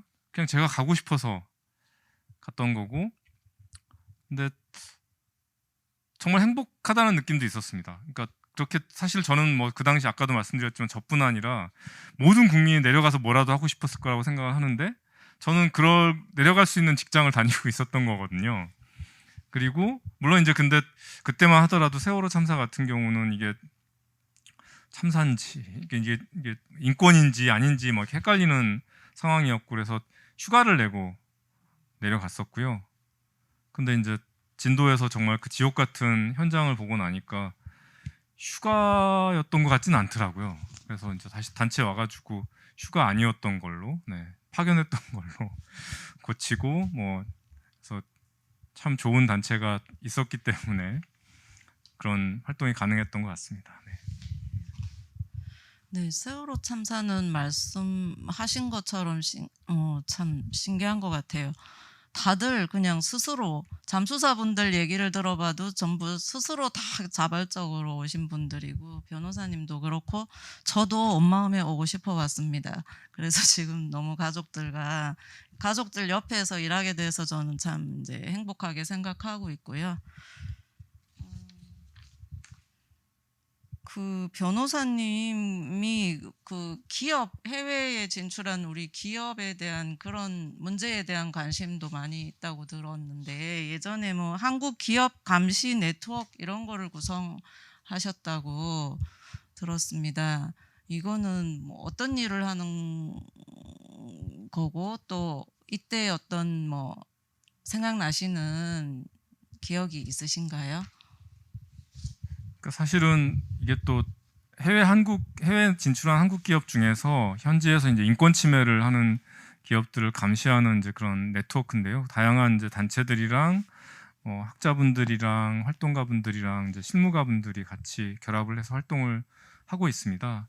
하고 있는데 뭐 그 중에 또 상당수의 어떤 그 사례들은 실제 아까 라오스 댐도 말씀드렸지만 참사 상황과 좀 많이 연관이 되기도 합니다. 그러니까 이제 미얀마에서의 어떤 인권 침해와 기업의 활동이 연계되기도 하고, 또 뭐 필리핀도 댐이 건설되는데 그 선주민 전체가 강제 이주 당해야 하는 상황에 놓이기도 하고, 그래서 그런 부분에 대해서 이제 계속적으로 문제 제기를 하고 있는데요. 이 영역이야말로 진짜 아직까지도 많은 분들이 관심이 없고, 그런 어떤 기업 진출 자체에 대해서 이제 뭔가 국익이다 해서 그것을 뭔가 비판하는 것은 국익에 반한다라는 또 반론이 만만치 않아서 사실은 좀 가장 어려운 활동이기도 하고요. 또 다른 측면에서는 아까 라오스 댐 말씀을 드렸지만, 라오스 같은 경우는 굉장히 전체주의 국가이기 때문에 그 피해자분들이 자기 목소리를 낼 수가 없는 상황입니다. 그럴 경우에는 그러면 어떻게 하나라는 또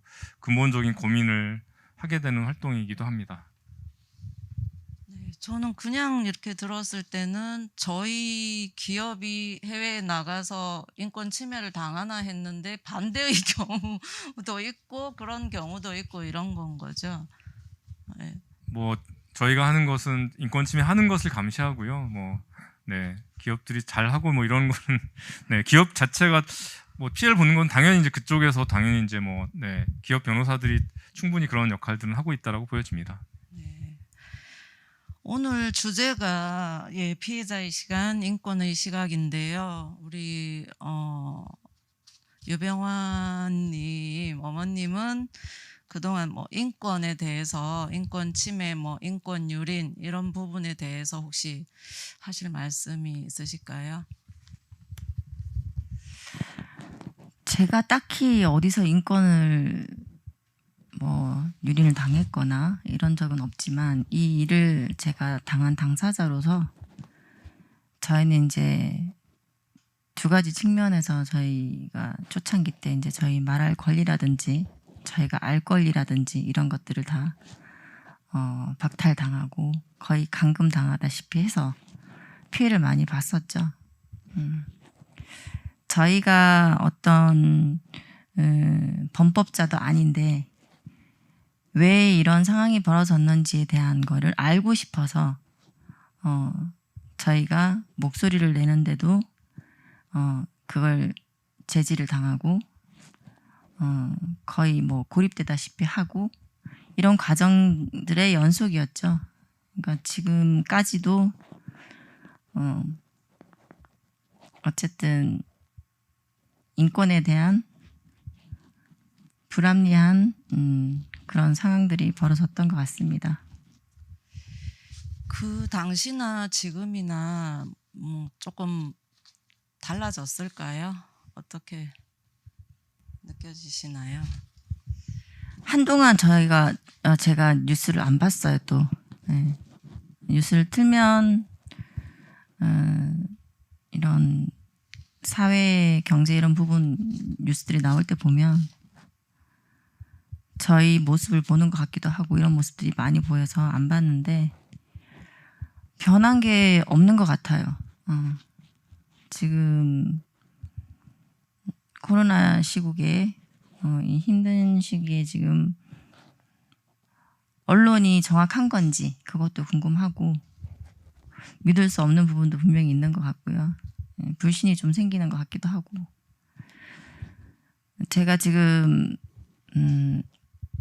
한 작년부터 해서 지금 일을 좀 하고 있거든요. 그래서 노인들 관련해서 이렇게 일을 하다 보니까 작년 올해 되게 힘들 때 이렇게 접하다 보니까 어르신들을 이렇게 상대하면서 이렇게 일을 하는 것들이 쉽지만은 않아요. 네.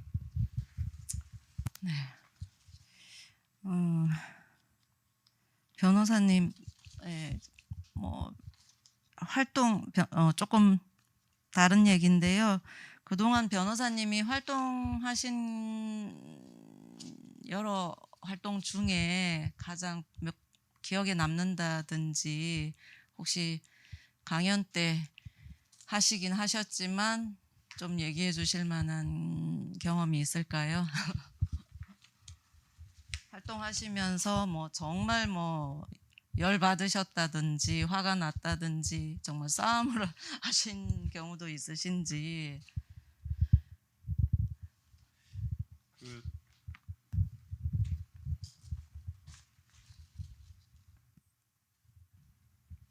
근데 피해 가족분들도 마찬가지지만 같이 일하는 분, 곁에 있는 분들도 뭔가 계속 몸과 마음의 건강 이런 것들을 유지할 수 있는 시스템 같은 경우도 굉장히 중요한 것 같습니다. 그러니까 보면 그때 주로 이제 상근을 주로 많이 그러니까 이제 계속 가족분들 곁에 있었던 변호사 한 3명 정도 있었는데 그 중에 한 분은 좀 굉장히 많이 힘드셨던 것 같고요. 한 분은 좀 괜찮았던 것 같고 저도 사실은 조금은 안 좋았던 경험이 있습니다. 그래서 근데 이제 그게 저는 나름대로 거리를 잘 유지하면서 잘 해오고 있다라고 생각했는데 이제 어느 순간 이제 그게 좀 아니라는 것이 깨닫게 되더라고요. 그래서 그런 부분, 그러니까 뭔가 활동에 대한 말씀보다는 좀 아까 못다한 말씀을 하나 더 드리면 그래서 심지어 이제 그런 경험이 있었어요. 그러니까 제가 원래 이제 영화나 이런 걸 보고 슬픈 영화 보면 굉장히 잘 울고 이러는데 이제 세월호 순간 그게 이제 아마 특별법 제정 직후인가 그랬을 거예요. 아무튼 그때는 있어서는 안 되는 상황이 모두 슬퍼지는 거예요. 근데 세월호 관련해서는 모든 게 있어서는 안 되는 상황인 거잖아요. 가족들이 모여서 밥 먹는 것도 있어서는 안 되는 상황인 거고 가족들이 모여서 회의하는 상황도 있어서는 안 되는 상황인 거예요. 참사가 없었으면 그런 상황이 벌어지지 않았을 거기 때문에. 그래서 오히려 이제 가족분들은 일단 겉으로는 멀쩡해 보이시는데 저만 계속 이제 눈물이 조절이 안 되더라고요. 그래서 이제 그게 좀 극단적인 형태로 드러난 게 한 번은 그때 이제 인터넷상으로 가족들을 이제 뭔가 이렇게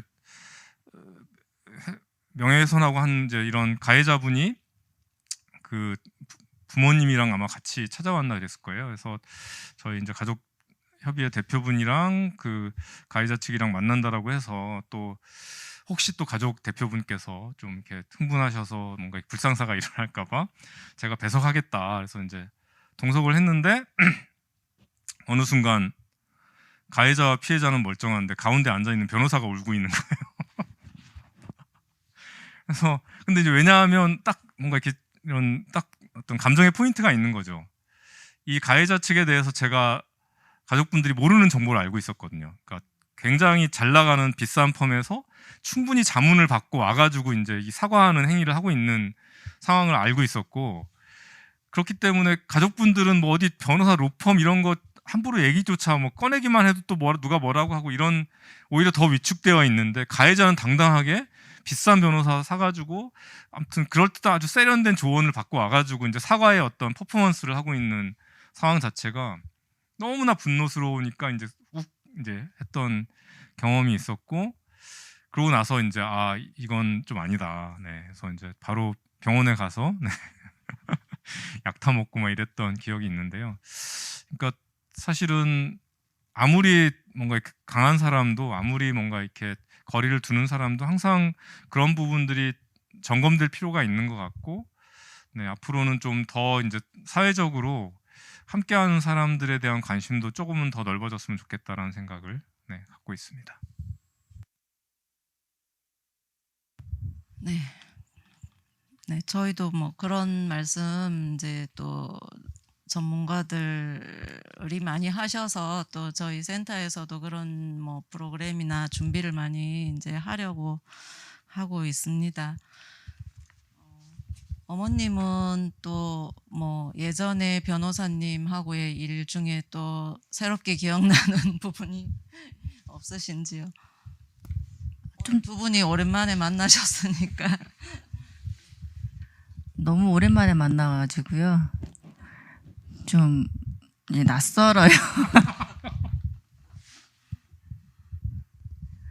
변호사님이 정말 이 속으로는 정의로 진짜 단단하게 뭉쳐지신 것 같아요. 보기는 그런데 안 그러시거든요. 어머님 얘기하셨지. 뭐 좋게 말씀하면 그렇지만 그냥 다혈질인 거죠.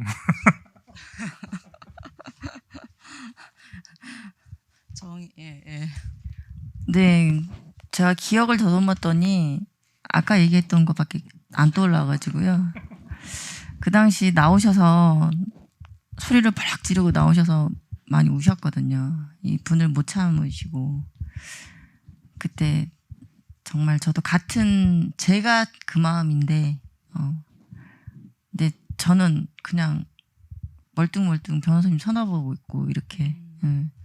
그 상황이 좀 아이러니하긴 했지만, 네, 그게 제일 기억에 남더라고요.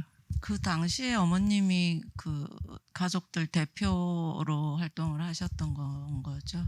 네, 심리생계분과장을 역임했었습니다.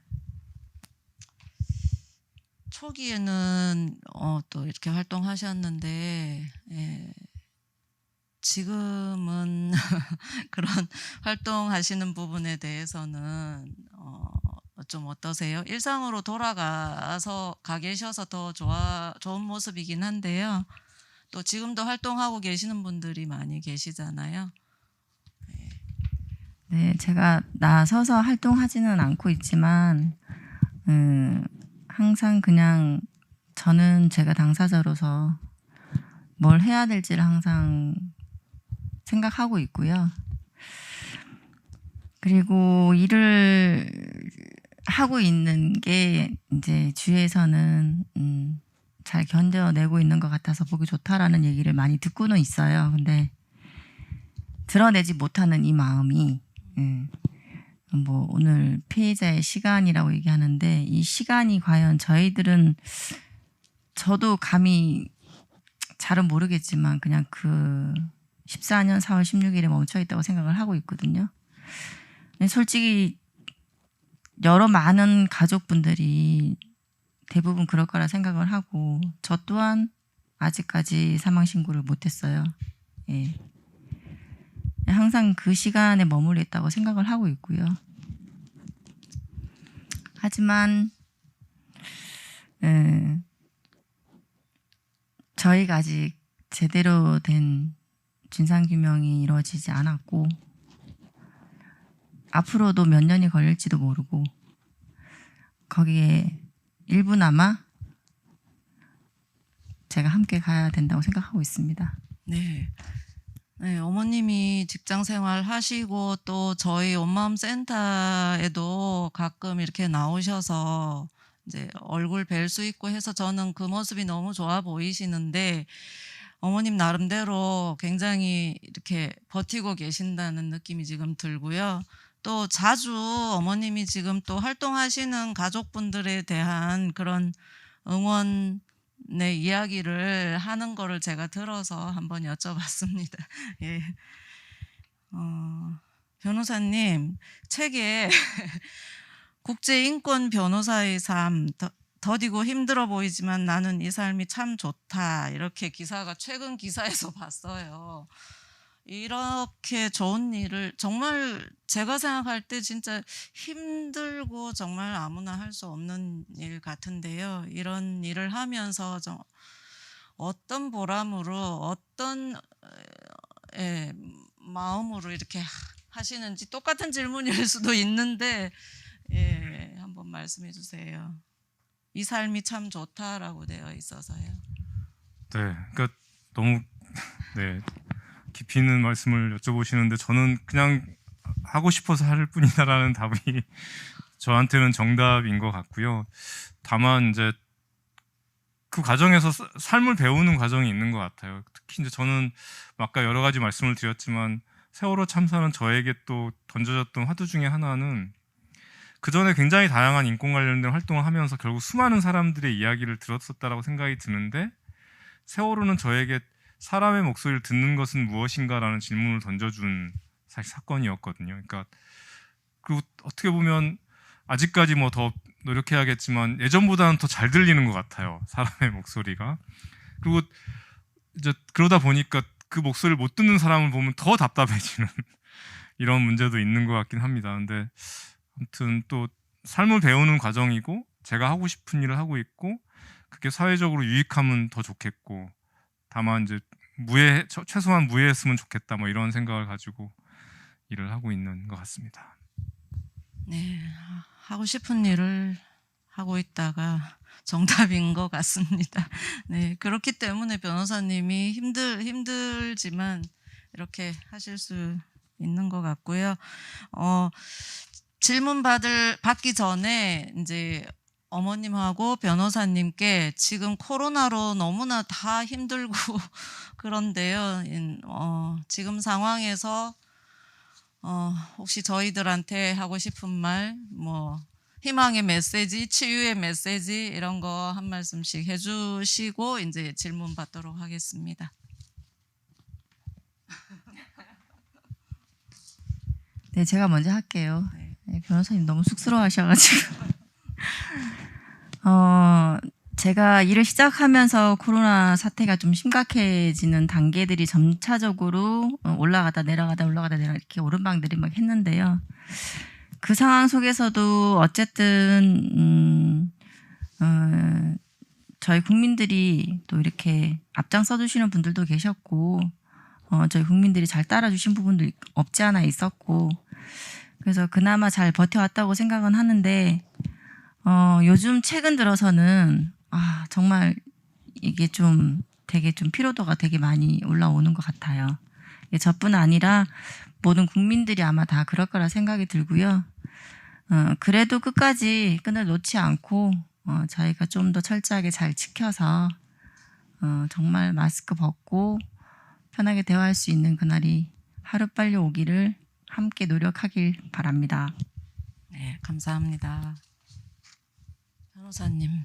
예, 두 가지인데요. 하나는 사실은 바뀌어야 할 게 너무 많은 것 같아요. 그러니까 그 재난 참사 상황 어떻게 보면 뭐 세월호도 참사지만 코로나19도 참사고 그랬을 때 본인의 책임 없이 혹은 뭐 가해자가 있건 없건 본인의 책임 없이 어떤 피해가 있을 때 그것을 국가가 사회가 어떻게 책임져야 하는가라는 질문에 대해서 아직도 정부나 국가는 답하고 있지 않다라고 생각이 들고요. 그래서 코로나19는 답을 해야만 하는 상황이고 그걸 답하지 않으면 정말 더 이상 뭔가 이렇게 극복 못할 어떤 그런 위기가 올 거라는 생각이 있어서 저는 거기에 어떤 이해관계가 있건 없건 모든 분들이 그것에 대해서 한 목소리를 자기 목소리를 낼 수 있어야 한다. 뭐 이렇게 분노로 표출되건 불신으로 표출되건 저는 그런 어떤 사회가 재난 상황에서 어떠해야 하는가에 대한 어떤 굉장히 개인과 관련된 것이건 사소한 것이건 큰 것이건 다 얘기할 수 있어야 한다는 생각이 있고요. 그 과정이 오히려 저는 좀 코로나19를 같이 극복하는 과정이지 않겠냐라는 생각이 기본적으로 있습니다. 두 번째는 뭐 모든 분들한테 해당되는 건 아니겠지만 뭐 어떤 식으로든 또 기회가 주어지는 측면이 있는 것 같아요. 그러니까 그게 뭐 업종에 따라서는 실제로 더 뭐 아무튼 잘 되는 업종도 있을 수 있고 또 온라인의 어떤 활성화라는 것이 가져오는 또 여러 가지 기회가 분명히 있는 것 같습니다. 그랬을 때 본인과 그 기회와 관련이 있을 때는 좀 잘 활용을 했으면 좋겠다. 이제 저 같은 경우도 사실은 온라인 회의가 굉장히 활성화되면서 원래 관심이 많았던 외국 변호사들과의 교류가 너무나 활성화돼서 사실은 예전보다 더 일이 많아지긴 했지만 또 더 하고 싶은 일을 더 많이 하고 있는 이런 상황이기도 합니다. 이상입니다. 네. 네, 지금 힘들어 하시는 분들이 많이 계신데 더 힘들지 않았으면 좋겠고요. 저도 변호사님처럼 겉으로는 조용해 보이지만 저도 한마디씩 할 수 있도록 앞으로 예, 노력하겠습니다. 예. 그러면 저희가 질문 오늘 댓글 올려주신 분들 중에 한 5분만 예, 질문을 받도록 하겠습니다. 참여해 주신 분들에게는 강연자 추천 도서인 우리는 희망을 변론한다 책을 선물로 드리도록 하겠습니다. 네.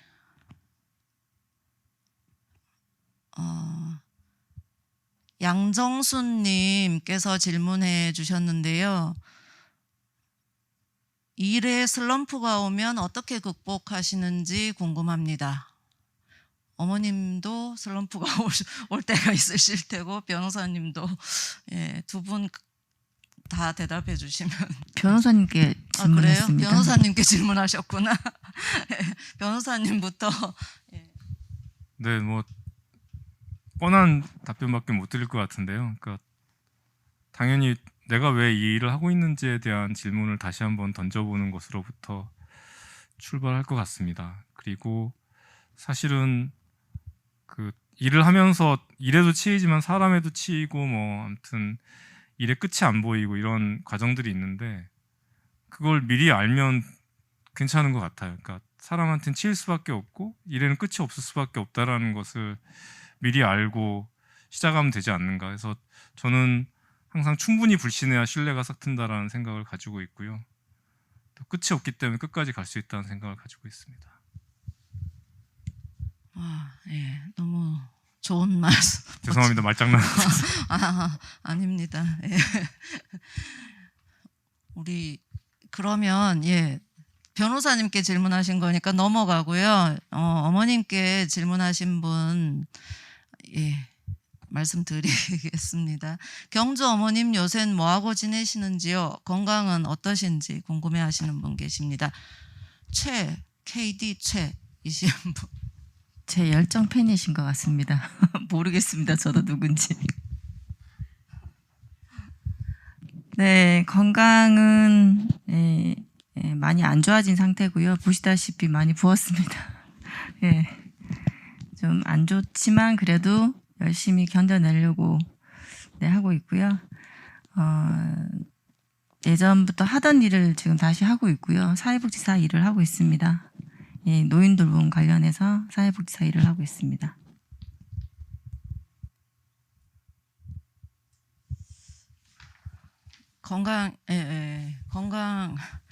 건강이 요즘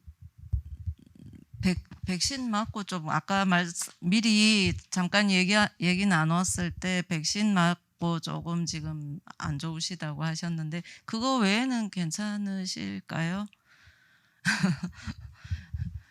워낙 이 모든 것들이 몸으로 오다 보니까 이제는 서서히 오기 시작을 했고요. 좀 나이에 이른 감 있게 또 여자로서의 그런 뭐 이런 호르몬 변화도 왔고 그래서 좀 관리를 해야 되겠다라는 생각은 요즘 하고는 있는데 관리가 뭐 그런 관리가 아니고요. 예. 그래도 버텨내야 되기 때문에 그래서 좀 노력을 네. 하려고 하고 있습니다. 네, 네, 네. 죄송합니다. 하겠습니다. 건강 잘 챙기시기 바랍니다. 예. 그리고 서지은님께서 어떻게 그렇게 귀한 일을 그토록 오래 하실 수 있을까요? 원동력이 무엇일까요? 변호사님께 여쭤보신 것 같습니다. 네, 별로 오래 하진 않았고요. 원동력은 아무튼 계속 어렸을 때부터 가져왔던 꿈을 점점 더 구체화해 나가는 과정이었다라는 생각이 있고요. 다만 이제 아쉽고 안타까운 건 그런 건 있는 것 같습니다. 그러니까 아무래도 세월호 참사 때만 하나만 놓고 봐도 그랬던 것 같아요. 그러니까 나중에 지내고 보면 한 분 한 분, 피해 가족뿐 아니라 함께 또 곁에 계셨던 분들 한 분 한 분이 정말 소중한 분들이었고 정말 뭔가 이렇게 많은 얘기를 나눴으면 하는 분들이 너무나 많다라는 걸 사실 나중에 깨닫게 되는 과정도 있었던 것 같고, 근데 그 당시에는 너무나 많은 사람들에 둘러싸여 있었고, 저는 그 당시 이제 제 스스로의 임무를 폭탄 제거반, 내부적이건 외부적이건, 그게 돈 때문이건 명예 때문이건 아니 선의 때문이건 뭔가 이렇게 사고 치실 분들을 아무튼 막고 이렇게 돌려보내고 이런 역할들을 하다 보니까 모든 분들로한테 좀 거리를 두고 모든 분을 또 불신하고 이런 과정도 있었던 게 아닌가. 근데 그러니까 뭔가 더 다가갈 수 없는, 그러니까 시간적인 제약 때문에도 그렇고 상황적인 제약 때문에도 그렇고 사람들에게 더 다가갈 수 없는 면이 또 분명히 있는 것 같다. 오히려 사람을 위해서 일한다고는 하지만 오히려 그걸 하기 위해서 사람에게 더 다가갈 수 없는 또 그런 측면들이 있는 게 아닌가. 그리고 그게 또 사실은 그 많은 것들을 동시에 할 수 있는 또 어떻게 보면 방법일 수밖에 없는 거 아닌가, 이런 생각도 드네요. 네. 네. 감사합니다. 그 다음에 밑에 아까 양정수님은 질문을 하셨는데 양정수님 질문 아까 받았는데 하나 더 여쭤보고 싶은 게 있습니다. 어머님이 붙들고 있는 희망의 끈은 무엇인지 궁금합니다. 혹시 대답해 주실 수 저뿐 아니라 모든 가족들이 생각하고 있는 건 아마 잊혀짐이 아닐까 싶어요. 네. 그래서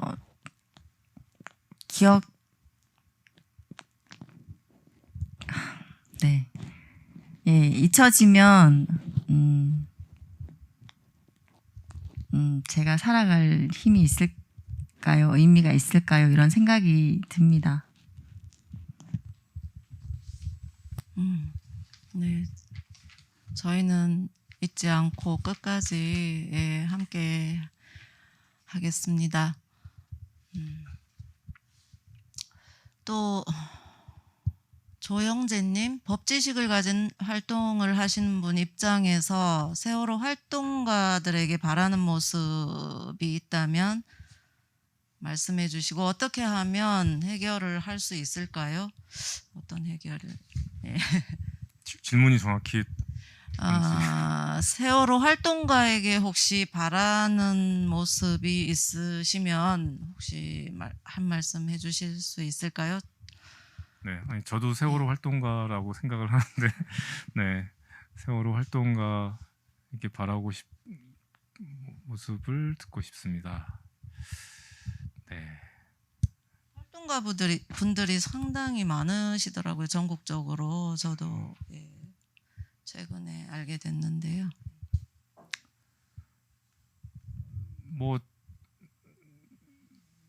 방금 말씀하셨지만 그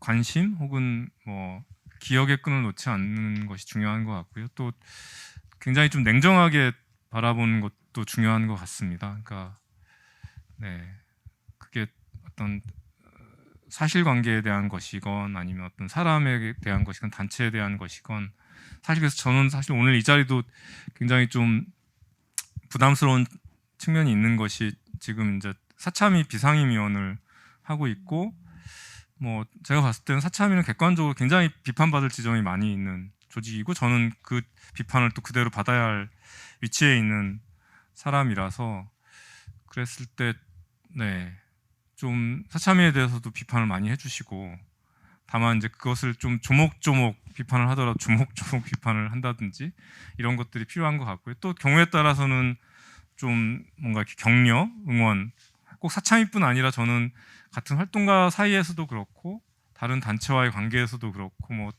그런 과정이 굉장히 중요한 것 같습니다. 근데 어느 순간 이제 뭐 꼭 어떤 참사에 대한 기억이나 관심뿐 아니라 같이 하는 사람들에 대한 어떤 그 끈도 놓아버리는 경우가 많이 있는 것 같아요. 근데 끝까지 서로를 괴롭히면서 네, 끝까지 가야 하는 거 아닌가 이런 생각이 있습니다. 네. 질문이 많이 들어오지는 않아서요. 변호사님 지금까지 많은 일을 해오셨는데 앞으로의 계획이나 소망도 여쭤봐도 될까요?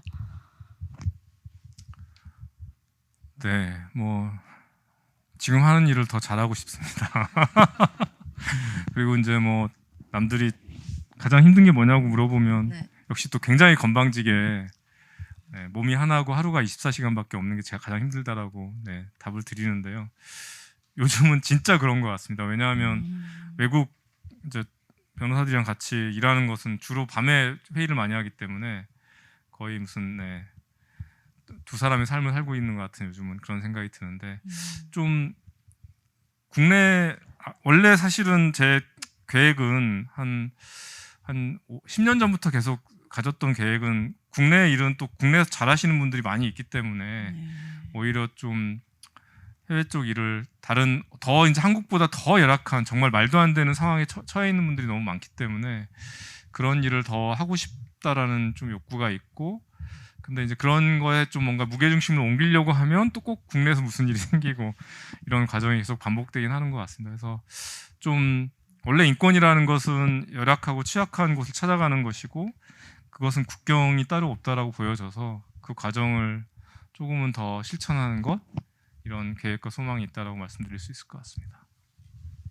네.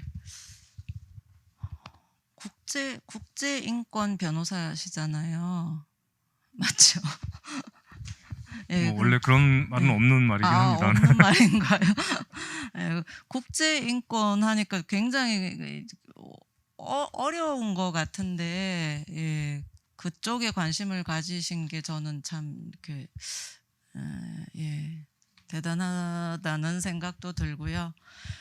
이건 엉뚱한 질문인데요. 공감 그 단체에서 시민들이 오로지 이제 후원하시는 후원비로 운영된다고 하셨는데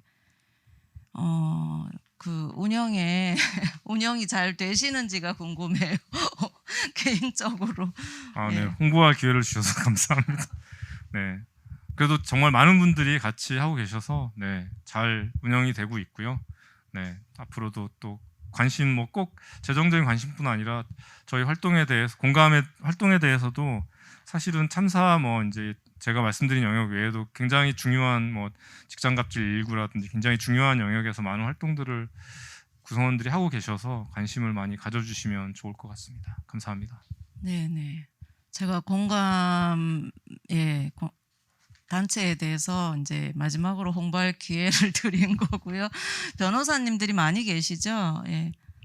예, 지금 한 10명 정도가 같이 일하고 있습니다. 다양한 분야에서 네, 일을 하고 있습니다. 네네. 훌륭하신 분들이 꼭 앞으로도 좋은 일을 많이 해주시기를 바라겠습니다. 네. 지금 이제 마칠 시간이 다 돼 가는데요. 마지막으로 오늘 이제 이렇게 귀한 시간 내주셨는데 어머님, 변호사님 마지막 마무리 말씀 듣고 마치도록 하겠습니다. 제가 먼저 말씀드리면 아까 이제 첫 그 소개해드렸던 글이 김혜란 작가 글이었는데요. 사실 그걸 계기로 해서 김혜란 작가의 소설을 다 읽었습니다. 근데 되게 느낌이 좋았던 것은 모르겠습니다. 작가의 의도가 그런 건지 제가 그냥 주관적으로 해석한 건지 모르겠지만 굉장히 안 좋은 상황들 얘기가 많이 나와요. 근데 그 허황된 희망을 또 이렇게 얘기하지도 않고 그렇다고 해서 뭔가 이렇게 절망을 얘기하지도 않고 있는 사실 그대로 있는 현실 그대로를 드러내 보이면서 뭔가 드러낸 현실에서 그냥 희망이 보이는 듯한 느낌을 가지는 소설을 쓰고 계시더라고요. 적어도 후기에 있어서는 우리의 어떤 삶도 그런 게 아닐까 싶어요. 뭔가 막 거창한 희망을 가진다거나 아니면 막 이렇게 절망하기보다는 현실을 그대로 직시하면서 그냥 그 직시하는 것 자체가 희망이 될 수 있는 이런 과정이 되었으면 좋겠다는 생각이고요. 오늘 함께 해주신 모든 분들이 다양한 공간에서 또 다양한 일을 함께 해나가실 수 있으면 좋겠다라는 말씀을 드립니다. 감사합니다. 예, 감사합니다. 우리 어머님. 네, 저도 오랜만에 반가운 얼굴도 뵙게 되고 예, 센터에서 진행하고 계시는 프로그램에도 참여할 기회를 주셔서 감사드립니다. 네, 어쨌든 피해자의 시간은 멈춰 있지만 사람이지 아닌 건 아니거든요. 이게 인간이기 때문에 저희도 살아가는 삶 축에 한 획을 긋고 살아가고 있는 그런 과정들을 겪고 있고요. 어쨌든 어려운 시국에 이렇게 비대면으로 여러분들 만날 수 있어서 반가웠습니다. 항상 건강하시길 바랍니다. 감사합니다. 네, 감사합니다. 어머님 건강 잘 챙기시고 저희 얼굴도 자주 뵈었으면 좋겠습니다. 예, 네, 오늘 네, 황필규 변호사님 모시고 좋은 강의 듣고 또 좋은 말씀도 많이 듣고 우리 경주 어머님도 반갑게 같이 이야기 나눴습니다.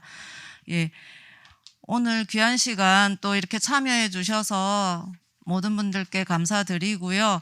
저희 다음 원래 포럼 홍보 잠깐 하고 인사드리겠습니다. 10월 원래 포럼은 10월 27일 수요일 저녁 7시에 진행이 되고요. 주제는 무엇이 사고를 사회적 참사로 만드는가, 국가와 제도의 문제점에 대해서 한번 이야기 나눠볼 거고요. 강사는 서울대 인류학과 이현정 교수님께서 강의해 주시기로 했습니다. 10월 27일도 많은 시청해 주시면 감사하겠습니다. 오늘 귀한 시간 내주셔서 두 분께 너무 감사드리고 참여해 주신 분들께 감사드리겠습니다. 예, 수고하셨습니다.